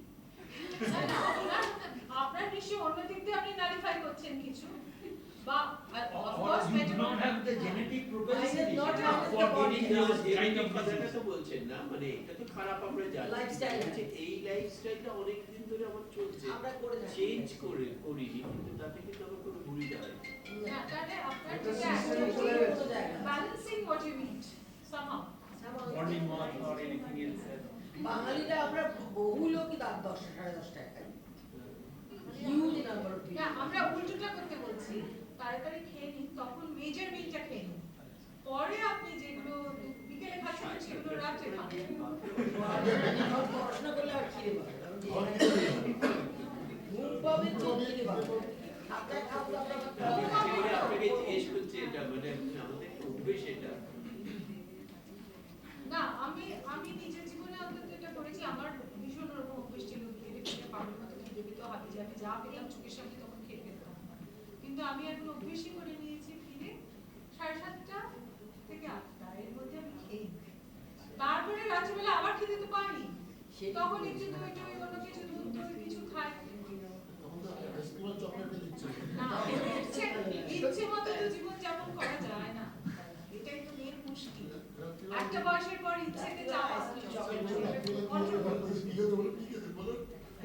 আবার সেটাও ভীষণভাবে ইন্ডিভিজুয়াল ভেরিয়েশন ভীষণ আমি অনেক লোককে জানি এতটা ভাত খায় কিন্তু এইরকম রোগা অনেক মানুষকে জানি রেগুলার আইসক্রিম চকলেট খায় তার কিচ্ছু সুগারের প্রবলেম নেই সেটা একটু হাই মেটাবলিজমের জন্য হতে পারে বেশি না হাই সেডেন্টারি লাইফস্টাইলটা একটা ফ্যাক্টর হয় অনেক সময় আর আমরা খুব হাঁটাহাঁটি করছি বেশি মানুষ গিয়ে তারপর টিভি দেখছে এই করেছে এটা হ্যাঁ somewhere something must be happening Optimization and balancing actually help. হয়তো আপনি খান কিন্তু আপনি পরিমাণটা খুবই খান কম এমনও হতে পারে স্যার বাড়িতে বললে বলবে খাবার খেয়ে ফোঁটা দেবেন না না আসলে ওই ব্যালেন্সটা আনা এগুলো এত ইন্ডিভিজুয়াল চয়েসের উপরে না মানে অ্যাক্সেস অ্যাভেলেবিলিটি অ্যাফোর্ডেবিলিটি আমাদের সবারই হয়তো আছে মানে এখন যত মানে এখন তো জার্নালিজম মানে ঘুরে যাচ্ছে আর কি ইনফ্যাক্ট হেলথ জার্নালেও fast food has got a very important role to play খুব ভালো ফাস্ট ফুড স্ট্রিট ফুড খাওয়াটা খুব ভালো এইসব করে টলে মানে না না খুঁজে street বেরোচ্ছে food, it is not only the food opinion, there is always 3 other counter counter opinions yes Yeah. So, No, and I- all no. these are funded by the respective kind of Companies. সবাই companies জানে। which promote that. No, So, you know, ভালো। eating eggs, না এই যে millet না, egg lobby would ask you to take all egg we as the wanted best is to protein. use G20 available. platform to sell millets কারণ আমরা তো প্রচুর millet তৈরি করি আমাদের লোকেরা খায় না Yeah, yeah. তাহলে এবার ওগুলো বেচতে হবে Yeah. বিদেশে বেচতে হবে so that's why this lot of focus on millet করে G20 তো পুরো জিনিস মিলেটেই হলো আমার মনে হয় লোকগুলোকে খুব No, কষ্ট to দিয়েছে start with, to start with, the palm oil Yeah. thing was absolutely a market-driven process Oh, yeah. where it was clean. And actually, we were forced to change our habit from moving away from mustard oil. And later on, it was found that the palm oil was worse than the mustard oil. Yeah, but ওই And সময় কি রকম mustard বিরাট oil করে was বেড়ে also গেছে। taken out of food. So that was a big market-driven onslaught যেটা on these kind যেটা of উচিত বললেন না কিন্তু আমার মনে হয় was a big area of debate is the market driven forces of vaccine এখন তো increasingly সেটা এই জিনিসটা that's আসছে। আরেকটা বলছি No, no, no. যে একটা বলেছে No, no. What এই যে I- রাস্তায় যে সব লোকেরা উপরে সেই নোংরা জল খাচ্ছে এই করছে ওই করছে তার ফলে এই ইমিউনিটিটা বেড়ে যাচ্ছে তারপরে তাদের মধ্যে একটা হ্যাঁ ওদের মাইক্রোবায়োম গুলোই তো অন্যরকম মাইক্রোবায়োমটাই চেঞ্জ হয়ে গেছে যার ফলে তাদের ক্ষেত্রে সমস্যা No, other thing, in the WHO map, আবার খবর China had a deeper view as compared to United States. And China certainly reported much less death during COVID. Now, principal thing that the China sort of pushed on its population, for which it was criticized heavily, that they restricted the movement. That was the principal way they dealt with it. But actually, even in the WHO report, China had less death compared to না the কিন্তু entire, কিন্তু all shed and ডান এই যে reports and data এটা তো একটা বিরাট সমস্যা বিরাট শুধু WHO কেন যে WHO ইন্ডিয়া যে কোনো জায়গায় দেখুন ওরা তো আর বিশ্বাসই করে না কোনো ডেটা ইন্টারন্যাশনাল তবে আসলে ব্যাপারটা হচ্ছে কি যেটা থেকে আমরা হ্যাপিনেসটা থাকবে সেটা আমার স্ট্রেসকে কাউন্টার করবে তাহলে আইসন একদম mostly almost all diseases are related to stress madam একটা আমার প্রশ্ন আছে মানে নিশ্চয়ই। আমার বাড়িরই আমি একটা প্রবলেমে ভুগছি actually my daughter is just 6 years old near about and 6 years old yeah and she is suffering from allergic asthma and also continuously Dr. Apurva was taking care continuously leveling the pap niche the problem আপনি বললেন যে mothers in pregnancy whatever food used to take that smell and all these things she can like and have it but সব রকম চেষ্টা করেছে madam মানে ওই উনি মুখে অসুবিধা- খাবার নিয়ে বসে থাকবে তো থাকবে খাবেই মানে মিনিমাম প্রতিদিন সকালে খাওয়াতে ওর মার 1.5 ঘন্টা আমি গেলে তো যা হওয়ার হয় রাত্রেও আমি যাওয়ার পরে সেই ওই একই বাড়িতে একটাই বাচ্চা এবং আপনারা 4-5 জন ওর খাওয়া দাওয়া দেখেন না। No, ওর মা একাই দেখে বাবা বলেছে যে নিচে বস একসঙ্গে বসে খাই, সেও খেত, বসে খাবার ছড়িয়ে নিয়ে কিছুই খাচ্ছে না, তিল নাও একই জিনিস, মানে নিউ তারপরে ও যখন খায় না আপনারা কি করেন?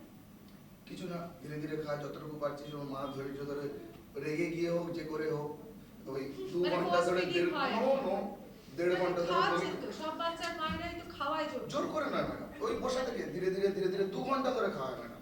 তো এই কারণে ইটস এ ফোর্সফুল, যখন খায় না রেখে দেয়, আবার ও যখন বলে ইচ্ছা হচ্ছে তুই দুটো খেয়ে নে, মানে সব রকম তরিকা অ্যাপ্লাই করা হচ্ছে। না এটা কি 6 বছর বয়সে সাডেনলি ডেভেলপ করেছে নো না নো, একেবারে 6 ফ্রম মাস বয়সে? জিরো, সেই ছোটবেলার দুধ খাওয়াও দেখেছি, মুখে নিয়ে বসে থাকা ম্যাডাম, টোকা দেওয়া, অমুক করা তমুক করা। এটা না আমরা সাধারণত যা বলি, আমি জানি না আপনি হয়তো বলবেন যে আমরা না খাই কেউ দেখেছি, বাচ্চা যখন খায় না তখন মায়েরা বা বাবারা বা যাই হোক তারা অন্য কিছু একটা খাওয়ায়, কিছু তো একটা বাচ্চা নালে সে বড় হচ্ছে কি করে, সে তো মরেই যাবে, তাহলে এটা তো সম্ভব না। এই যে অল্টারনেটিভটা খাচ্ছে ওর পেট ভরে যাচ্ছে, তো সেই জন্য ও অন্য জিনিসটা খাচ্ছে না। আমার মনে হয় আপনারা 2-3 দিন কোনো বাচ্চা কোনো পৃথিবীতে এমন জীব কোনো নেই যে খিদে পেলে খাবে না, এরকম নেই, হবে না। আবার মাঝে মাঝে স্কুল থেকে এসে বলছে, স্কুলেও যাচ্ছে, হ্যাঁ স্কুলে তো যাচ্ছি, তো স্কুল থেকে এসে বলছে মা আমি তরকারি মুড়ি খাবো, তাই দিলে সেদিন আবার হ্যাপিলি পুরোটাই কনজিউম হ্যাঁ করছে। তো ওইরকমই তো শুনুন, আমি এটাই তো বলতে চাইছি যে it should be responsive feeding. সব বাচ্চা একরকম হয় না, অনেকে সব কিছু খেয়ে না, অনেকে খায় না, কিন্তু ওই রকম ফোর্স ফিডিং করলে অসুবিধা। আর পাশের বাড়ির বাচ্চাটা এতটা খায়, আমার বাচ্চাটা খায় না, করলেও চলবে না।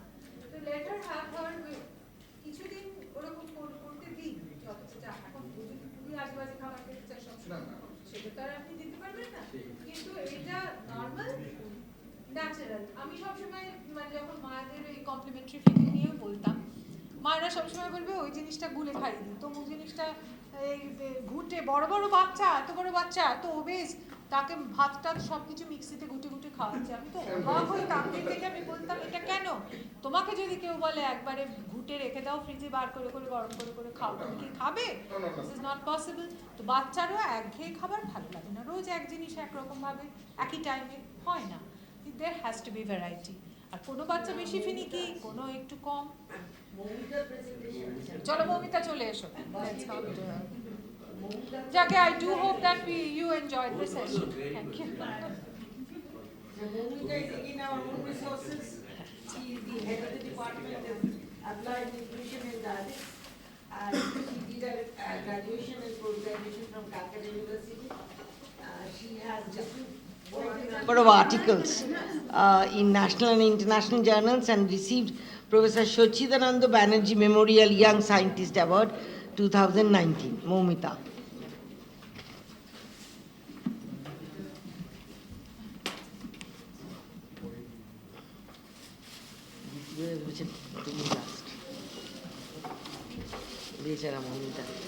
Moumita, sorry, last speaker though.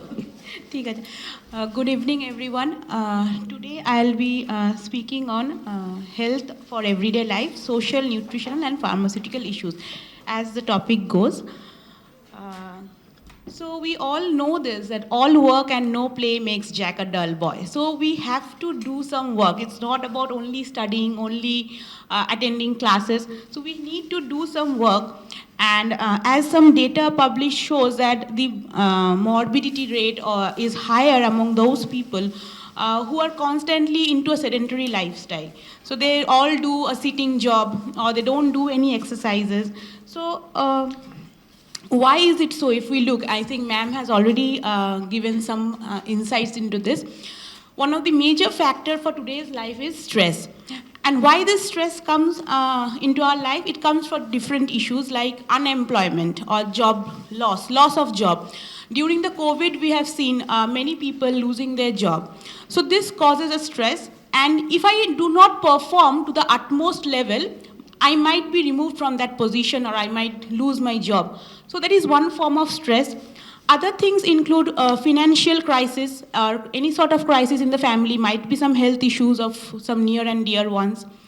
Overload and meeting deadlines. So again, the same thing, that I have to do this within this period of time. I have to submit this data within this deadline. So if I cannot do this and if other colleagues of mine, or if I think them to be my competitors, they can do it on time. So I am to be blamed that I could not complete it within the time. I personally face this because if I have to meet some deadline, I cannot sleep. I have I wake up middle of the night and it goes on that I have missed something, and then I remember that okay, I have this to complete, so which I have not yet done. And another things include the argument with boss or colleagues or friends or some family members. So all these inculcate in stress.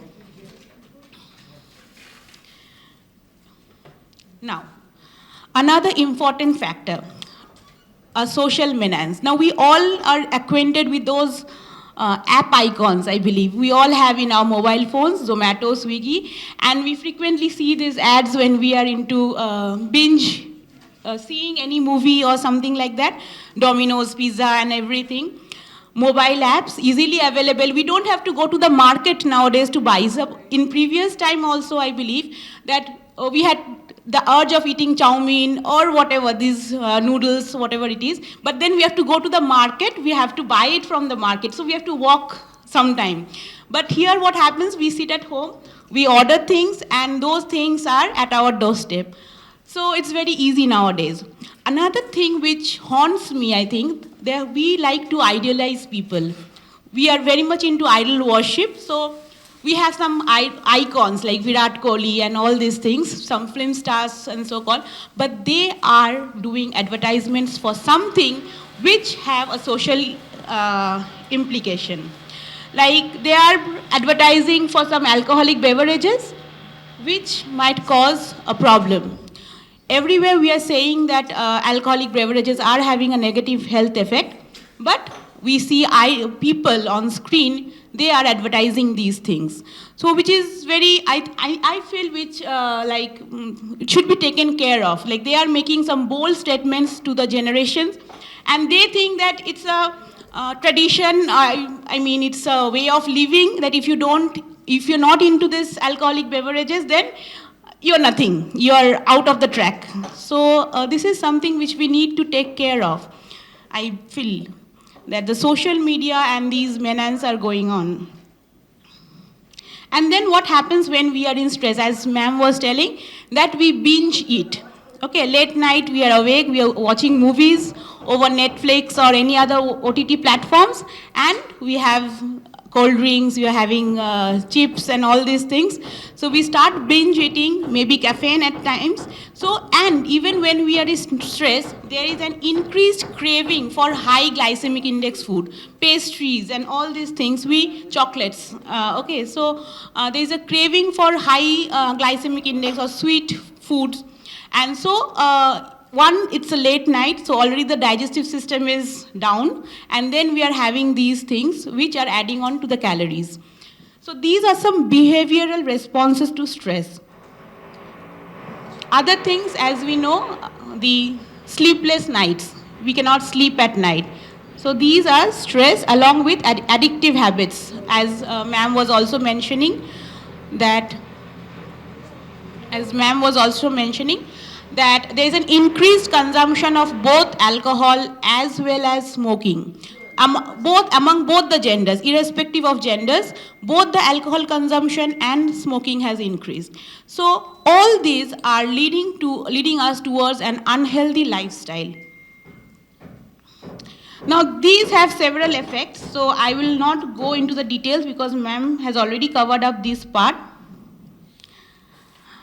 And we see one of the important factors for increase in diabetes mellitus 2 is the insulin resistance. So we are overeating, we are taking a lot of calorie, high glycemic index food, and this is leading to obesity.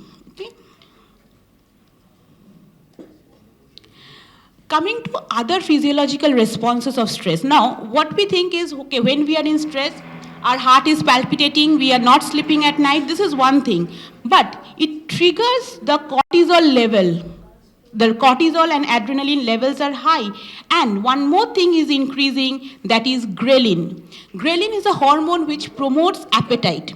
So all the time when we are in stress, we think of eating. Okay, maybe I'm not in a good mood. We can do what we do, either go for a shopping. So maybe I'll go become happy. Either I eat something which I like refreshing, fuchka or something like that. Then I find it's good. So what happens is the increased level of ghrelin is causing greater appetite. And due to this increased appetite,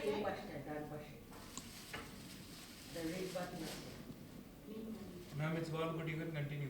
okay. So what happens, due to this increased level of ghrelin, we feel more hungry and you go on to consume more food. So that adds on to the calorie. Altered sleep cycle also hampers our metabolic cycle. So what happens, all the fats are getting deposited and we are leading an unhealthy lifestyle. So what we can do, we can have a healthy and mindful eating.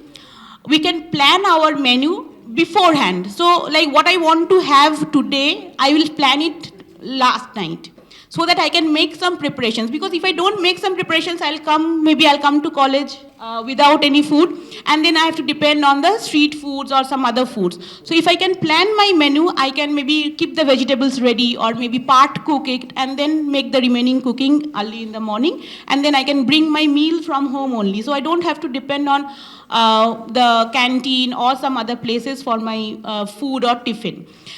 And another thing is regular exercise and sleeping habits.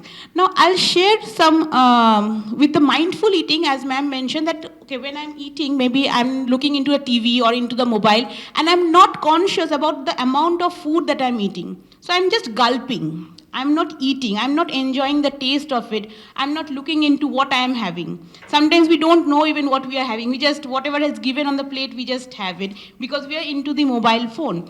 So these are the things that we need to take care of. I'll skip on to these slides since the time is less. I'll come to some interesting facts. Now, we all say about cereals, breakfast. Let us have an interesting look. Now, this in nutrition information, ma'am was talking about labeling. Ma'am was talking about labeling.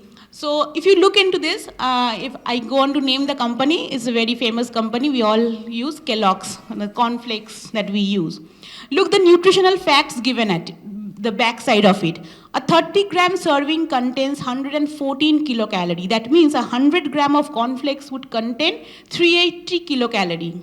Whereas if I go into flattened rice, that is chire or poha, if we are having, it contains 346 kilocalorie, 100 grams. But we never look into this because it's a marketing. Again, it's a marketing thing that we are into, that everyone is having cornflakes. Okay, so let's have cornflakes. But we forget that these cornflakes are added with preservatives. It contains oil. These flakes are made with oil. So we are adding on to the calorie of it. Okay. Indigenous food items. So you will see on one side we have the food items like oats, muesli, cornflakes, as we prefer to breakfast, today's breakfast. Other side we have some food items like puffed rice or muri. We have chire and we have khoi, dalia, shuji. So as we say, I tell you an interesting fact. I don't know how many of you might be aware of it. Every now and then we are now talking of oats, right? What is oats? It's actually a horse food. It was initially a poor people's food because it is not something new. It was dated back much more, maybe in Egyptian civilization it had. And then it moved on to Britain. From there, first of all, it was called poor people's food because it was not given for the other people. It does not taste so much. It is not so palatable. So initially it was given to donkeys and horses. Later on it was also cultivated for the soldiers. During World War it was also cultivated, or it was also given as food to the soldiers. Now once the World War got over and there was a lot of oats, I believe, so they had to marketize it. So they made it available to all of the third world countries, and we prefer having oats instead of having khoi, muri, or chire, whatever. We have forgotten those items in life, and we have, nowadays you see everyone is running after many products like oats pancake, and the other day I was having oats pancake and these and that, different food items made of oats and these things. But we don't look back to the indigenous food items. So, just as I said, that menu planning is very important. You need to plan. If I can have, maybe I want to have chicken pakora, might be, right? So I would say everyone to say not a healthy snack. Yes, if I buy it from the market, I don't know the oil that is being used. Maybe it is hydrogenated. Like they are reusing the same oil. But if I'm using it, I'm making it at home, so I might be able to make it with less amount of oil. And I know I'm not going to reuse that oil. So even if I want to have something like that, some ma'am said that we are into fries and all these things. We love having fries or fried food. So if I plan it, suppose I plan that, okay, today I'll go back home and I'll have some chicken pakora. So I can make the preparation from 2 days before. That, okay, I buy the chicken, I marinate it, and every thing I keep ready. So I go home today and just make it. Instead of just going back home and ordering the food, so I can make the food itself and I can have it. So planning is one of the very important aspects, that you need to plan what we are going to eat. So along with that, you need regular exercises and a proper sleep. As I said, that proper sleep is very important, because if we don't, we have a chronological cycle within the body. So it keeps on ticking. And if we follow a clock, then obviously at some point the cortisol levels are high, at some point some other hormones are high, and that is why it is said that you maintain a time. Okay, and now, yes, we know that for some, as VC sir was also saying, that people get accustomed. We get accustomed because due to we are also accustomed because of, first of all, initially it happens because of the sunlight. Because when a child is born, the child doesn't know when to wake up and when to sleep. You'll see we complain that, okay, the child is awake throughout the night and child is sleeping in the daytime. Because the child is not yet entrained. Because within the womb, there was no sunlight. So he used to get up anytime, he used to sleep anytime. The same habit he continues even after birth. So even after birth, what happens? The child sleeps as he wish and wakes up as he wish. But he becomes entrained because of the sunlight, the day and night cycle which goes on in the environment, entrains the child, entrains the biological clock, entrains our biological clock and the sleep cycle. So then the child is entrained to sleep during the night and wake up during the morning. So in the same way, the same thing we feel when we cross time zones. Because if I'm going to USA, then obviously their time zone and my time zone is different. So what happens, maybe at that time, during the daytime, I feel sleepy, because in India at that time it's night. It takes 3 to 4 days time for the body to get entrained to that. Similar thing, if I am entrained to having dinner at 10:30 at night, my body is entrained. Maybe from my childhood I'm having the same timing, I'm maintaining the same timing. But then suddenly if I change from 10:30 to 12 in the midnight, then that becomes a problem, because the body is not entrained to that. So I think following these mechanisms will help us to maintain a much more healthy life. So ma'am, that's all I think. I'll end up the session as early as possible. What to have, what not to have, I think we all know, like having more fruits and vegetables and all these things. It's all very common, but we should follow these things. That is more important. We implement this. Yes, we implement these things in our social life. At least students of nutrition and dietetics will do that, right? No, I think they would focus on instructing other people to do that. I mean, that will great people. I'm absolutely certain she doesn't think about taking pakora 2 days prior to her actual. No, sir. I think. Impossible. No, if you make the chicken pakora 2 days prior, it will be double fried. No, Because before you take it, because you can one day I got a chicken pakora and पाँच दिन के कौन नहीं অদিনেকে পরে কি আছে দুদিন বাদে একাদশী সেদিন না না এটা খেয়েই আপনি বুঝবেন কখন সে মরেছি No, One no, no. bite That is also contextual. that is contextual, no doubt মানে about it. কখন খেয়ে বুঝবে না বুঝবে Everything is contextual. ওর কোনো তো কনটেক্সট ছাড়া কোনো জিনিস হয় না। অ্যাবস্ট্রাক্ট জিনিসপত্র ল্যাবরেটরি জীবনে। Well, thank you very much all. I think we enjoyed our deliberations on what we do and what we should do. Thank you all.